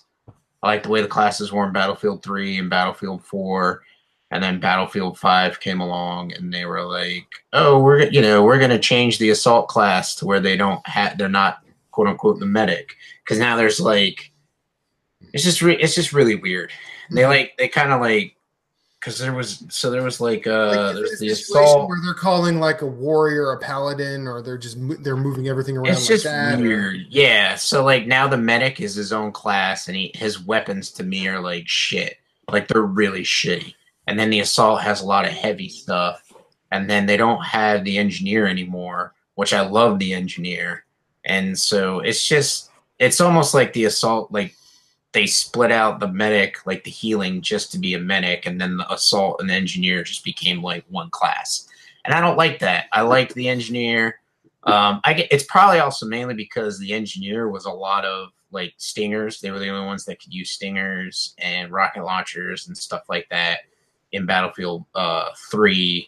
Later in 4, some other people were able to use oh no, it was Hardline. Sorry, it was Battlefield Hardline that anyone could go and pick up a rocket launcher and use it. So anyways, it was like at that point they were getting away from the engineer class. And so I feel like in World War II there weren't a lot of Stinger missiles. So I can understand how they decided to separate the classes, but I'd love to see a return to the classic classes of 3 and 4 in a modern shooter. So I'll probably wait on 5. I'll probably wait on reviews and wait for a holiday sale or something. But I enjoy what I played. I had fun I played medic class and support class, and like I played like a round or two, and then that was it. I went right back to Spider-Man. But that's been about it. Spider-Man's been it. Now, do you think they're switching around the classes to create more of a team dynamic, or? There was already a team dynamic. No, but I'm just saying, like, because it seems like if you make the medic, weak weapons but probably good healing, he probably has to stay near an assault class, or what was the other one? Support. Yeah, well, the support carries the bullets. Right. The assault, I guess. Well, they already had that going with the assault class, which they had like the grenade launchers on their weapons. They had the M90s or whatever, little portable grenade launchers.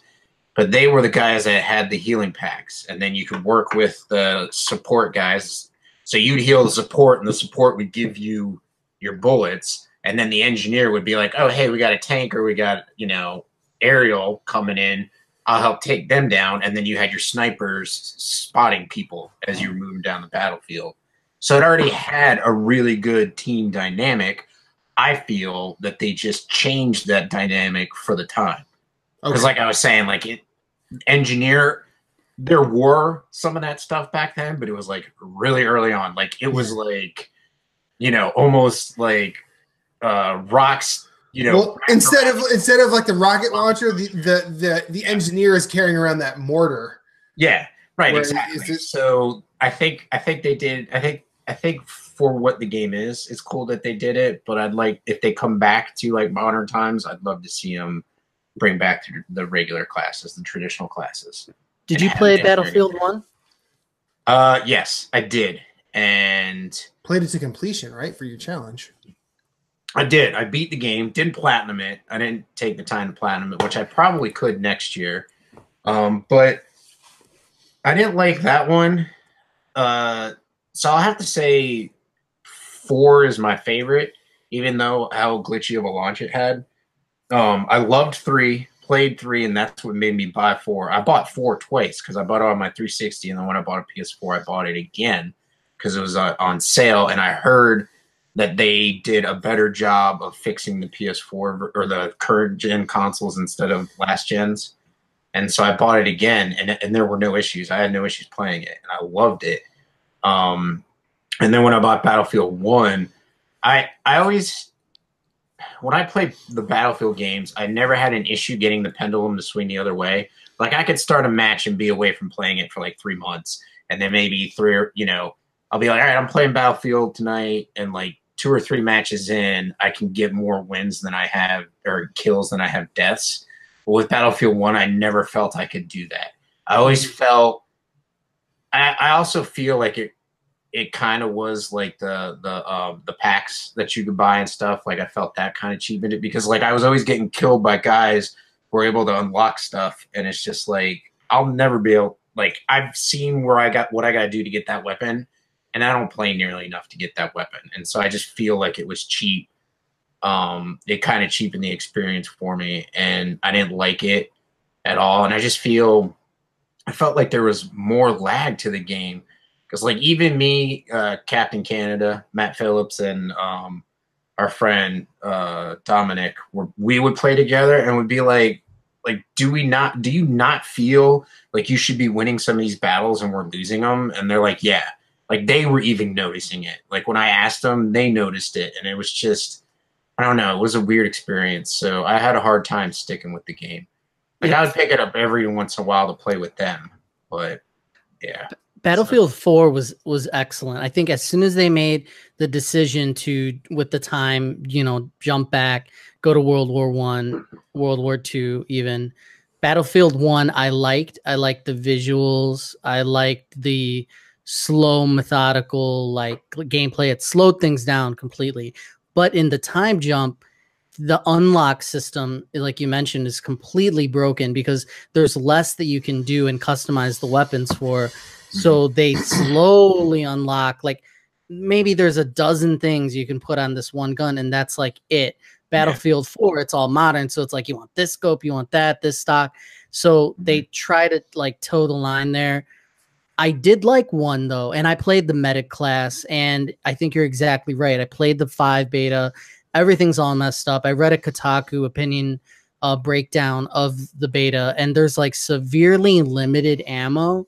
So like Matt was saying, like they are forcing you into this squad dynamic. But if you jumped into Battlefield 4 and you wanted a solo, like you didn't have a crew, you were out there and you were like, doing some teamwork, but you could survive and kill alone, which or you is can a even must. jump into an existing squad. And and you like I feel like you don't need to communicate in Battlefield 1. Yeah. Like you find somebody, if you spawn on somebody and it's like, oh, he's playing the support class. Awesome. Because I usually roll as assault or support. And I'd be like, okay, well, I'm the assault class, so I'll just heal us. Like, I'll stay behind you, and if he falls to someone shooting him, I kill that person, and then I revive him and heal him, and we move along. And there's that, cohesion there where you don't have to worry about mic talking to the guy. You don't need a mic to discuss your tactics and stuff. So. In 1, I did feel like people around me were doing their jobs, and all that, and gelling. And there's always going to be those people who aren't playing the game as intended or whatever you have you. But in 1, I felt like we were all, I agree with you that it's being forced in a way that doesn't feel good. It still looks great, and I like the pace of the combat. But you're right, the weapons, it's just not feeling good. Things may change. I don't know. I have high hopes. I'm not playing Call of Duty. You can kill me before I play Call of Duty. I'm not going to play Call of Duty either. I think what I'm going to do is just wait for Division 2 and play that in March. Because like I don't know, it might take a steep sale or like some crazy good reviews for me to pick up Battlefield 5, but it could change. Like they could totally, they have the resources, tweak some things. Again, I need a shooter. What am I gonna do? Give me my shooter. I'm glad you mentioned the Division. I mean, I gotta get off. Wait for that. I mean, we were talking about NGR, the hosts, we were talking about doing Borderlands, like a playthrough of the 3 of us playing Borderlands, and if we do that, there's my shooter. But because I'm doing the challenge, I don't get, like, I have Doom right now. I have to beat Doom because I haven't beaten that yet, but I have some shooters on my list that I could play, or I have some that I can go back to and enjoy playing, like Borderlands. But I agree with you. Like, I don't, like, none of the shooters that are coming out this fall are really speaking to me. I don't even want to touch Black Ops 4. 5 is really not resonating with me. So I'm like, okay, you know what? That's fine. Like, more for my challenge games, more for, like my Nintendo stuff. Play some adventure games, man. There's some good ones. Yeah, I definitely want to do that. And the only other game that I know that's coming out this fall that could be considered a shooter that I want to play is Red Dead Redemption 2, even though that's more like third person. My butt started to twitch when you said that. I'm excited.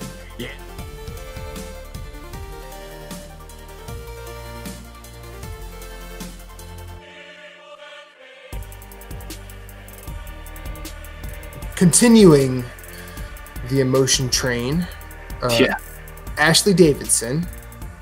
A few episodes ago, I opened up to you guys about how I finally came out to my parents and finally introduced them to my girlfriend, Cassie.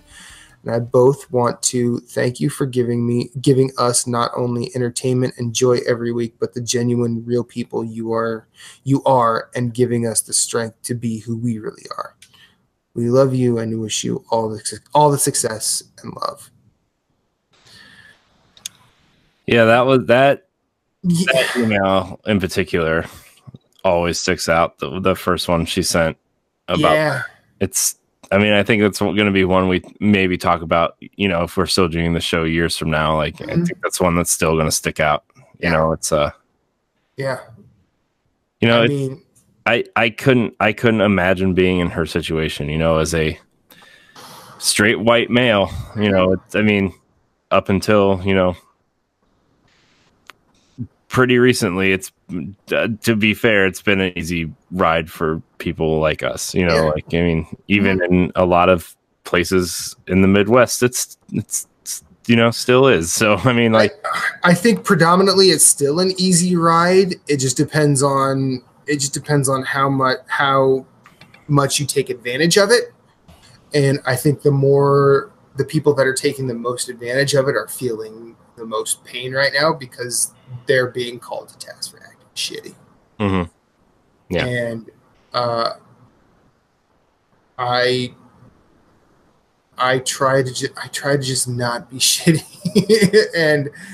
and like, honestly, when we read Ashley's email, like, I was scared because I actually that was one of the only shows I've actually gone to like the day after we recorded it, where I could still like log into Nerds Gone Rogue's YouTube account and listen to it.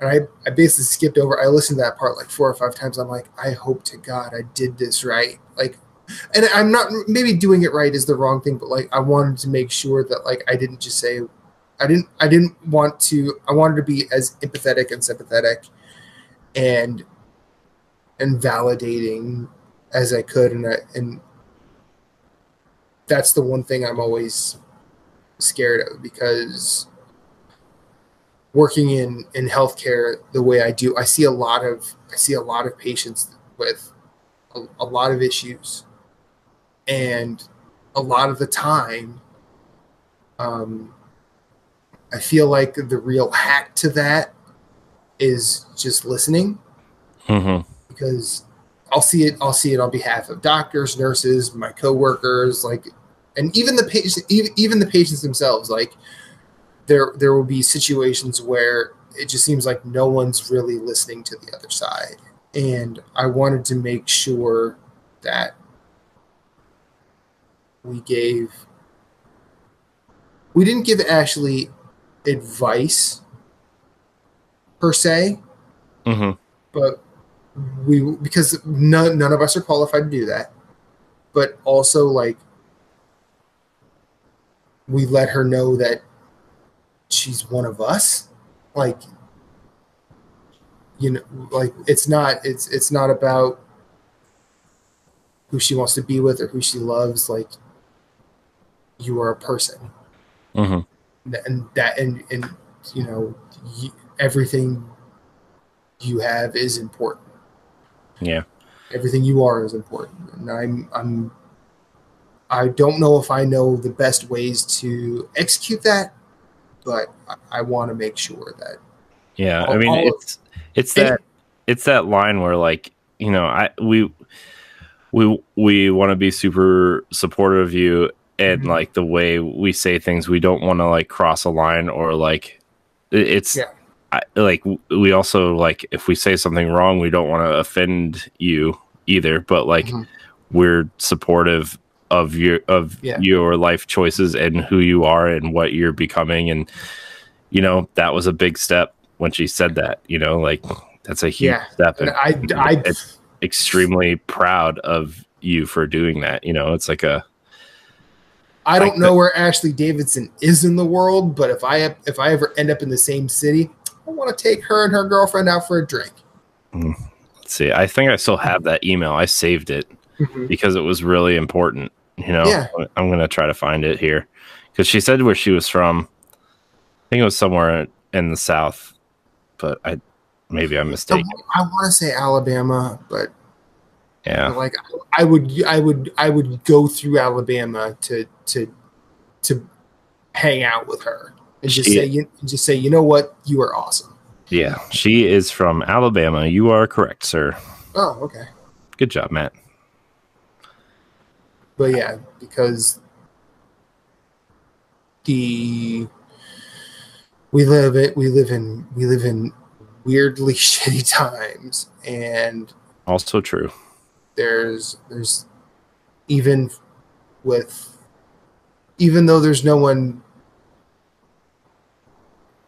Okay, we live in weirdly shitty times, and if you're on the human side of this, there tends to be a lot of forces that want to put you down. And the best thing you can do is continue to get back up. And the only reason I say that is because eventually the forces that are putting you down will get exhausted. Yeah. That's the only way change really happens. But you wish us all the success and love. We wish all of that and more for you, Ashley, from the bottom of our hearts. Like you've been an inspiration in the 3 weeks we've been interacting with you.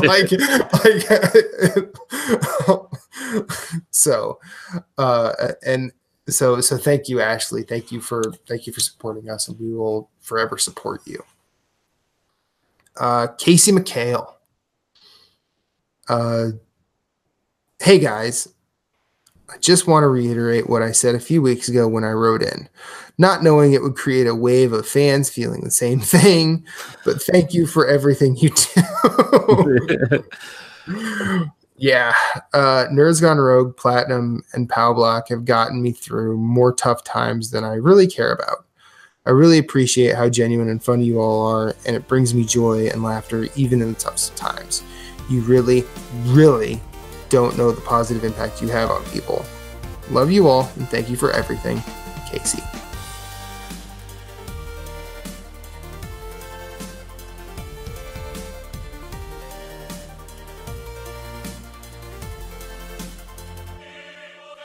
I don't really know exactly like how we ended up where we're at now, except that like, you know, my brain is like, I have a good idea, let's do it. And then I look at my calendar and my clock and I'm like, I don't have time to do any of this, but I'm going to do it anyway.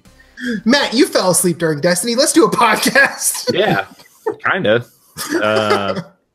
So, I mean, like, I don't know. Matt pretty much said it. Like, Giant Bomb is a huge inspiration for what I've been doing. And at the beginning, it was kind of like, when I first started doing stuff was when all those guys left IGN to do Kind of Funny stuff. And I was like, man, I kind of want to do that too.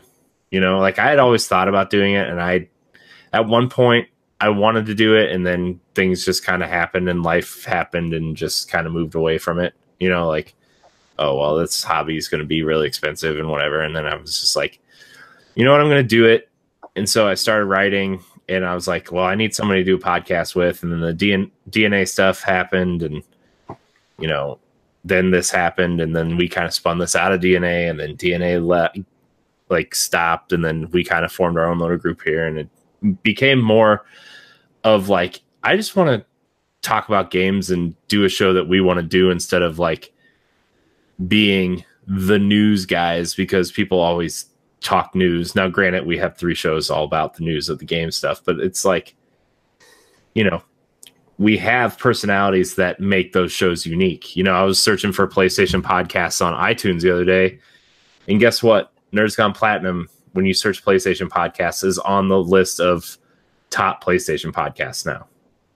Granted, it's at the very bottom, but it's there. Like that's an achievement unto itself. Bottom of the top list. Just gives us a reason to keep climbing. You know, move it on up, move. I mean, but you know what I mean? Like I mean, Moose and Jason and Jeff have taken an idea that Ed and I had, and like we were like, well, we have a Nintendo show, maybe we should have a PlayStation or an Xbox show, and we spun it out, and like Moose tells the story all the time. PlayStation don't have no games. And you know, Moose and Jason kind of took it over and added Jeff, and like now look where it's at. It's our number one downloaded show, right? So it's just like that inspires me to keep going because I see the success we're having with most of our stuff. And like the stuff that doesn't have success, we cut. Like we've cut so many things, at least on the YouTube side, and it's like our podcasts do so much better than our YouTube stuff. You know, Moose, you and I were having this conversation after a show one week where like, you know, one week you'll have like close to 100 views on an episode of Platinum Plays or whatever, and then you'll have 4 views on the next one. And it's like, why is that? You know, and it's like inconsistency. Yeah. And so, you know, on the 10-year Giant Bomb show, Jeff Gersman said something about, you know, he's always had a fascination with radio, right? And as I kind of look at where we're headed into 2019 with Nerds Gone Rogue, I'm like, he makes a really good point, and I actually have a lot of the same thoughts about radio that he has, right? And it's like, I would rather move forward doing podcasts and stuff like this and growing our podcasts than doing YouTube stuff with the way they're changing YouTube, the way they're redoing the algorithms, the way content's getting out to people. Like, I would rather just do podcasts, to be honest with you.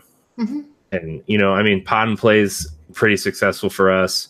Our Indie Showcase stuff on Nintendo Pow Block's pretty successful, but like our podcasts are the stuff that I would rather be pouring our hearts and souls into, which is why I'm switching our stuff over to different RSS feeds, right? Is because like it'll allow the other shows to get on Spotify, which will help them grow, which will help, you know, that's, I mean, it's all just, yeah, I don't really know where I'm going with that, but like, I really enjoy the podcasts, and that when he was talking about radio stuff, and that's why he wanted to get into podcasting and stuff, is like, yeah, that's why I want a podcast too, you know?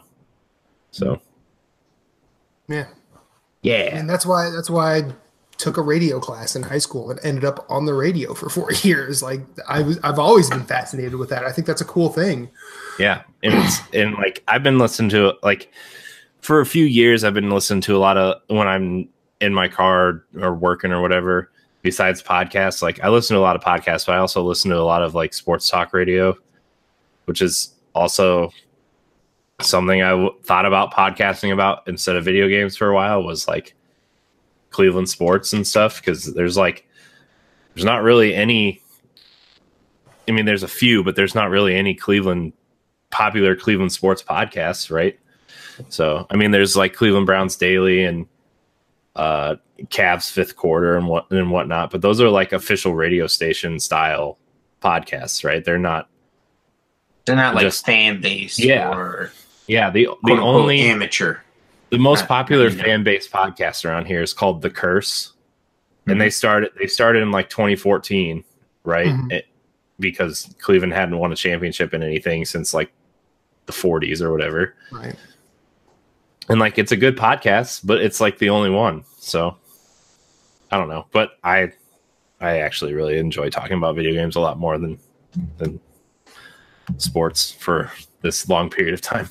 I feel like I mean, like I would talk about soccer, but I wouldn't talk about it in any sort of meaningful way. And Lee's in the I'll talk about soccer. Guess what? Akron U is number 7 in the country. Congratulations. Go They're Zips. Good, though. Woo! Lee's in the chat. He said that he and Ray were going to do a sports podcast before they did video games. But first, we have to start off with the man, the myth, the legend, Deshaun Malone. With Metroid Prime 4 being scrapped and restarted at Retro Studios, Do you think Nintendo has enough to carry them through the next 2 to 3 years? Yes. Yeah. They'll always have something up their sleeve. You could I mean, look, Mario Maker coming over. You could see Mario Maker 2. I feel like Deshaun's double dipping on the Nintendo Power Block question we had from him this weekend. He's double dipping. I feel like he's double dipping.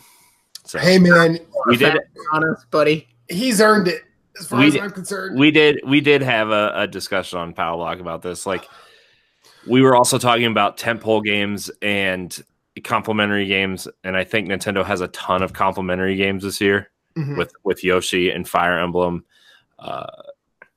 the Marvel game that's coming out. They have a ton of complementary games.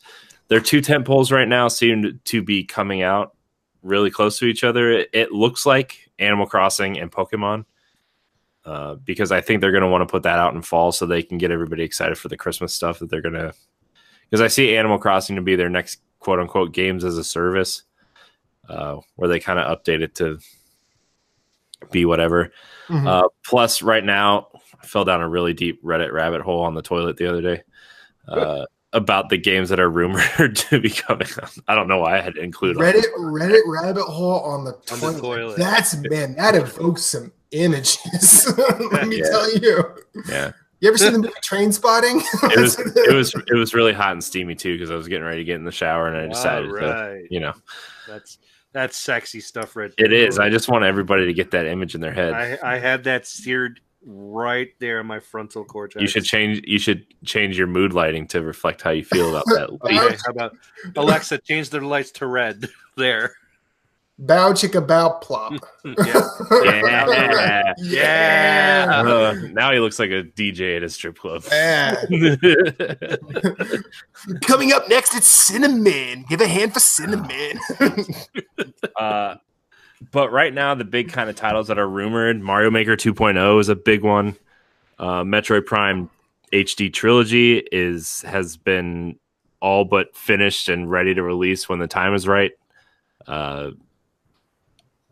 Mario 3D World rumored to be ported, which will probably be their big Mario game next year, I would say, because you're not going to want to put out 2 Mario games in the same year, probably. So, Tokyo Mirage Sessions is being rumored to be ported over. Oh, fuck yes, that game's so good. Wonderful 101 is rumored to be ported over. Just bring all the Wii U stuff.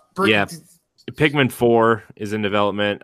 There's retail listings popping up for Assassin's Creed Ezio Collection and Liberation Collection, so which is 3 in Liberation. They didn't pack the one that matters, which is Black Flag, but I digress. So, I mean, there's plenty, in even if it's not all this year, next year also. Plus, like Doom Eternal, Wolfenstein Youngblood are coming. There's a lot of rumored third-party support going to be announced. Not the February Direct, but probably the April or May Direct before E3. So, I mean, there's a lot. It'll be enough to carry Nintendo. The Switch is a hit. People want that content. Plus, the indies are still thriving there. People be buying indies on Switch. Yeah. So, I mean, there's enough there to hold people's attention. It's not going the way of the Wii U anytime soon. Plus, what do you think about that news, just in general?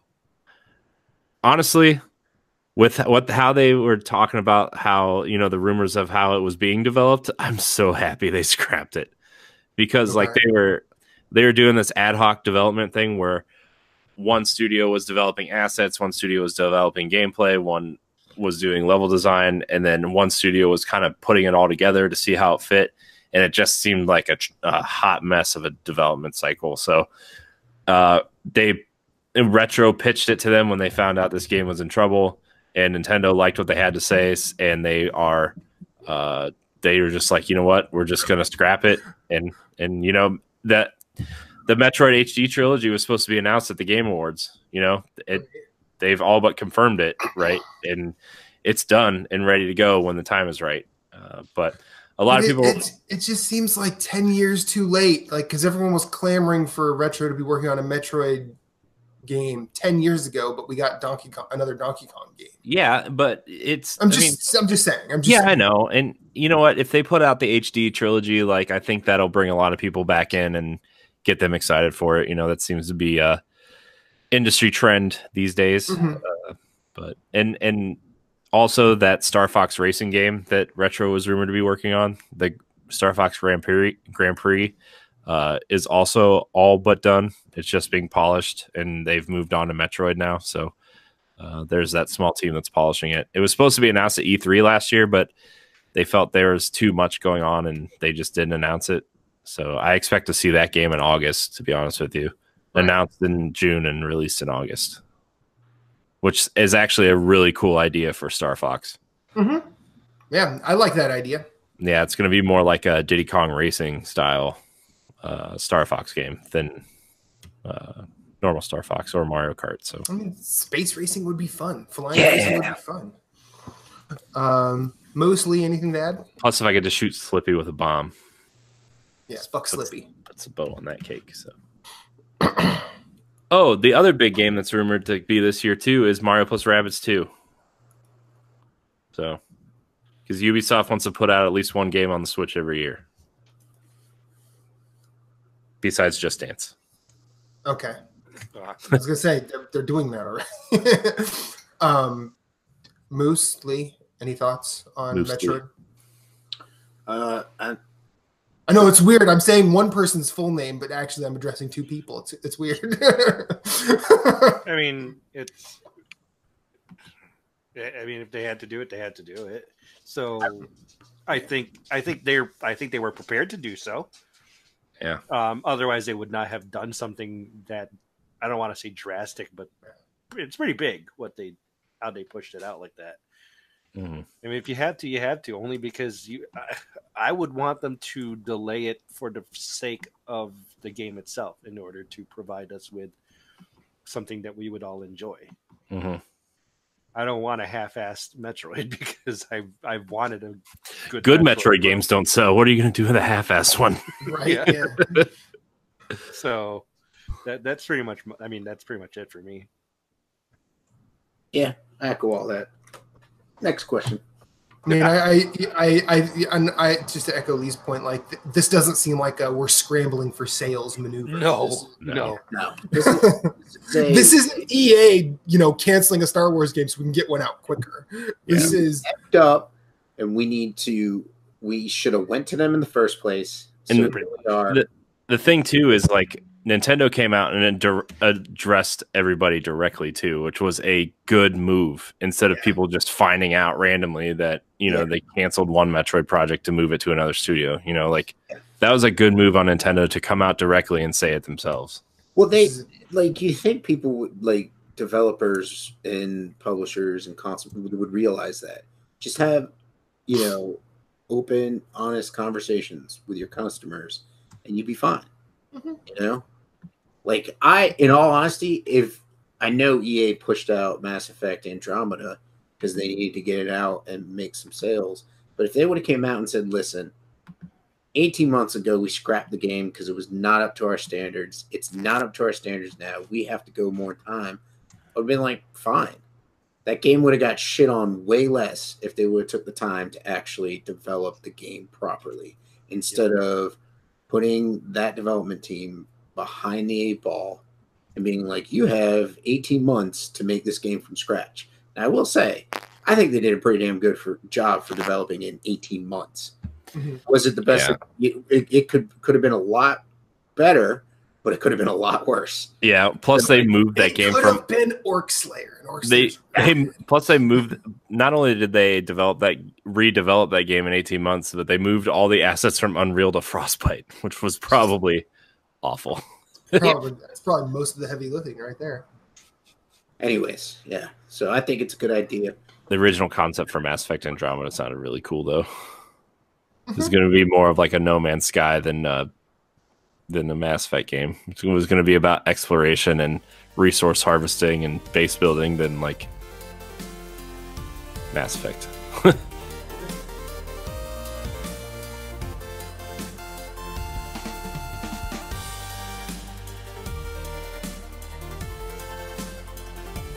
Thank you, Corey. Thank you for inviting me on this weird train ride. Thank you for keeping my seat. And I will extend you more than the same courtesy. This train ain't the same without you and your goddamn backwards hat. I know. I was thinking about retiring the hat at some point. I mean, if you want to, fine. I'm not going to thought about it, but then I'm just like, I'm just another boring white dude with a beard, and that's not. Yeah, we're fine. You retire the backwards hat. I'll retire the sunglasses, and we'll just be the most bland thing on the internet.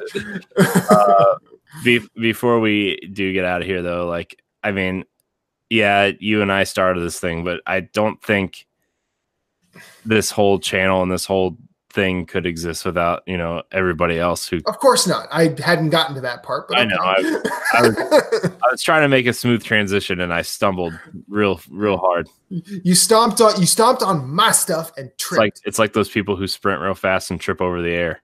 Yeah, it's true. Yeah, I've seen that. You know, like Cristiano Ronaldo does that a lot. That's a soccer reference, everybody. It is. I got it.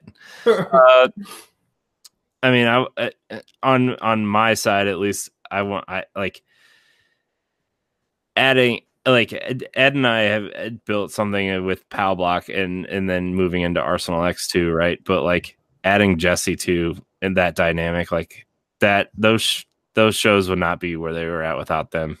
You know, like I think 90% of the reason why I still do Arsenal X every week is because of them. You know, like, and you know, to be honest, I've been thinking about stepping away from Arsenal X for a long time. Mm-hmm. You know, I like the Xbox platform, but I mean, as with a lot of people these days, I don't really think people really care about Xbox first party a whole lot. You know, I mean, I like Halo and Gears, but like, I play my Xbox because that's where my friends are, most of them. Mm-hmm. Besides, you know, everyone here apparently. Right. You know, and my friends play Destiny there, and we're playing Anthem there, and it's just like, I don't know why I just gave you a thumbs down in the chat. I was trying to scroll down to see what I needed to say. Anyways, you know, Arsenal X would be perfectly fine without me, but I just enjoy being like they've become some of my closest friends now too, you know, and I love talking about games with them. And you know, those shows are successful because of their dynamic and how they play off of each other. You know, I think Ed and Jesse play off of each other just as well as anybody on this channel. You know, I love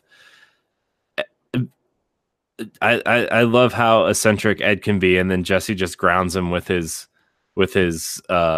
Wisconsin just demeanor. You know, it's just it's a good time. It's funny because like I was editing some stuff with Jesse in it today, and my wife was like, "Who's that?" I'm like, "That's Jesse." She's like, "Oh, is he from like Minnesota or something?" he has that like northern. Mm-hmm. That northern accent, and I'm like, he's actually from Wisconsin.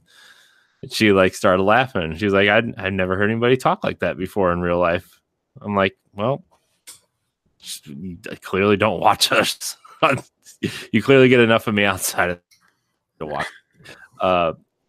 No, you weren't like, you're like, way to subscribe to my content, wife.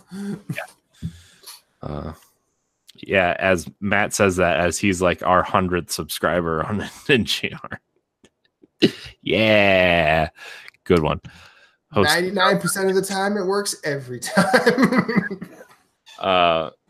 You know, and then like honestly, I'm surprised, but also extremely proud of the Platinum team. Mm-hmm. They've done so much with that channel that it blows my mind how well that show is doing, and I'm not saying that they're bad hosts or anything. I'm saying like they're doing a great show, and it's better than I could have ever imagined. You know, because like, I mean, tested, like I said earlier, like the pilot episode was me and Ed, and I was like, I don't know if this is going to do anything, but PlayStation brand needs some love on here, and they took it over and just blew it out of the water, you know. And I think I know Jeff. I deal with Jason because he edits stuff and sends me stuff. It's obviously on NGR, and we chat about stuff all the time. And Jeff is like the one person I don't interact with hardly at all on this channel, but like, it's because he ignores you. I know he does. It's fine, you know. I want him to do the Uncharted pod and play with us. Ignores me. Yep. Want him to do stuff. Ignores me. It's fine. Yep. He's fine. He's the wise man of the channel, and just avoids everything that's gonna, you know, just ooh, stay away from that guy. He wants to talk about Uncharted. Yeah, I know. So I mean, it. In all honesty, though, like adding him as the third chair was probably like a really great decision for that show. And I want to say I want to take credit for that because a couple of episodes in, like he had been on like 3 or 4 episodes, and like he and Jason were still just introducing themselves as like the host. I'm like, why isn't Jeff a host? And Moose actually responded, I don't know. That seems to be common response for Moose. I'm like, do you not see how this is working? Like, you three need to be together. Like, yeah. So I mean, I think what they're doing is fantastic, and like actually has them being so successful has actually made our other shows successful. You know, because people download the PlayStation show because there's 94 million PlayStations out in the world, and they're looking for a podcast to listen to. Yeah. And then it draws them to our other shows. Like them being successful has actually like been a big part of our success as of late. And that's a fantastic thing, you know? So, I'm just extremely proud of everybody that it's just been really fun to watch grow, and everybody kind of coming to their own, and even watching everybody's first episode that they're on the show and to now is like just watching the growth between everybody and watching everybody kind of meld together, and it's just fun. It's been so fun to watch, you know. So yeah, it's been it's a great thing to be a part of. Yeah, like I don't listen to all our shows every week, but I do listen to most of them. And just because I have my own weird slate of podcasts that I listen to every week, we need to go there. But the growth that I've seen, and just like the way that the teams have synergized, and I hate using that word, but I couldn't really think of another one at the time. You can laugh, Corey. It's fine. I am laughing. You laugh. But you're using a lot of phrases you hate tonight, man. Yeah, I am. Fucking alcohol. Now all I can say is I know it's a cliche, but speaking of cliches, no, I think that the best asset we've had is our lack of rules. Very true. And I know that when you started the PlayStation thing, I watched your and Ed's pilot, and I'll be honest, that was the only time. It's been the only time I've ever looked at anything we put out and went, "Oh boy." Yeah. Like I feel like, all right, it's clear this is too far. And then like the very next week, it was 3 different people. It was Moose and Jason and Jeff. And I was like, that's better. I was like, I mean, it was still like 3 people that hadn't really done that together before. I know Jeff had prior podcast experience. Yeah. But like all 3 of them like clearly had a rapport and some vested interest in the PlayStation platform. So like it was already like a 180. But I still didn't expect them to get as good as they did, as fast as they did. Yeah.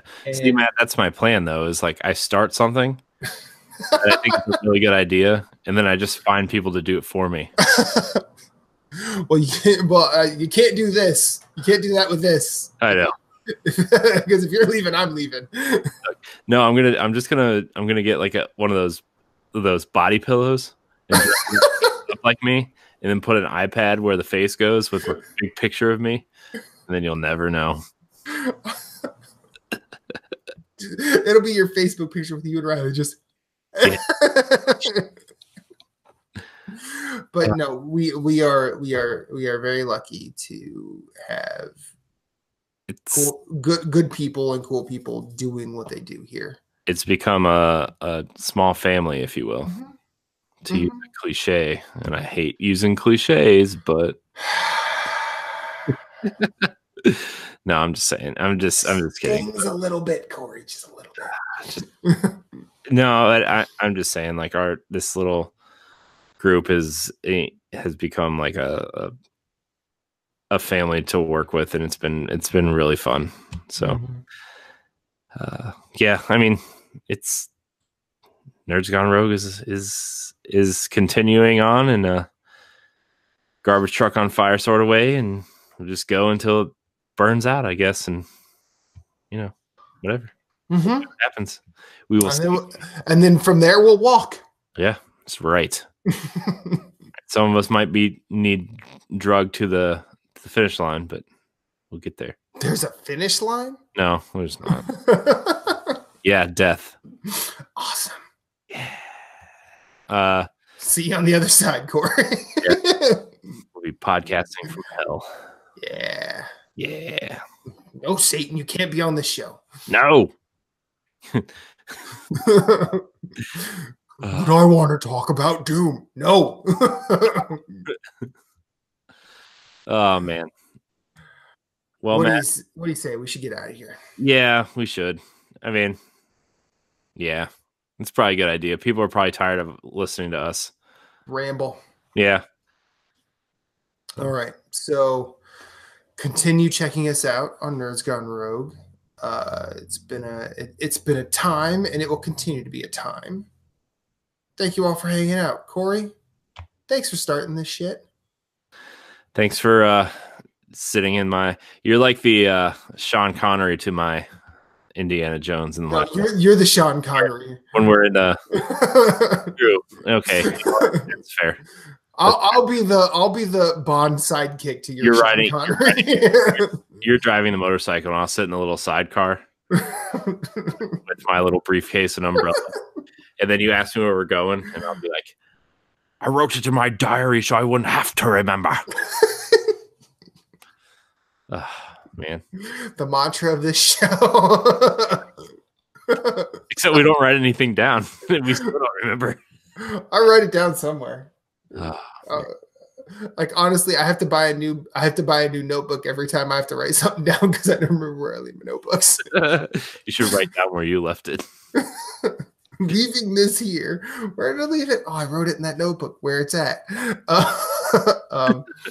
All right. So thank you all. Thank you to the viewers, the Nerds Gone Rogue family, Platinum, Arsenal X, Pow Block, Dark Zone Junkies, Javelins for Hire, everybody that's been with us on the other side of the most important show, Tower Casuals. I did forget Tower Casuals. That's fine. Everybody forgets her. I hate Destiny, so much you can't even say it. But thank you everybody on the other side of iTunes that has not interacted with us yet. We hope you do sometime. We would love to hear from you. Nerds Gone Rogue on Twitter and grradiopodcast@gmail.com. And it's been 130 episodes. We'll be here for 130 more. Corey, say goodbye to the people. And beyond, I hope. Yeah. I'm proud of our little family, and hopefully you continue to check us out on our YouTube channel or on ngrradio.com, or email us at ngrradiopodcast, like Matt said already. So, but Matt, I love you. This has been a good time. I'm so glad you're here. Wow, we finally brought it back. I'm so glad you're here too. Thank you so much, and I love you too, man. Banana and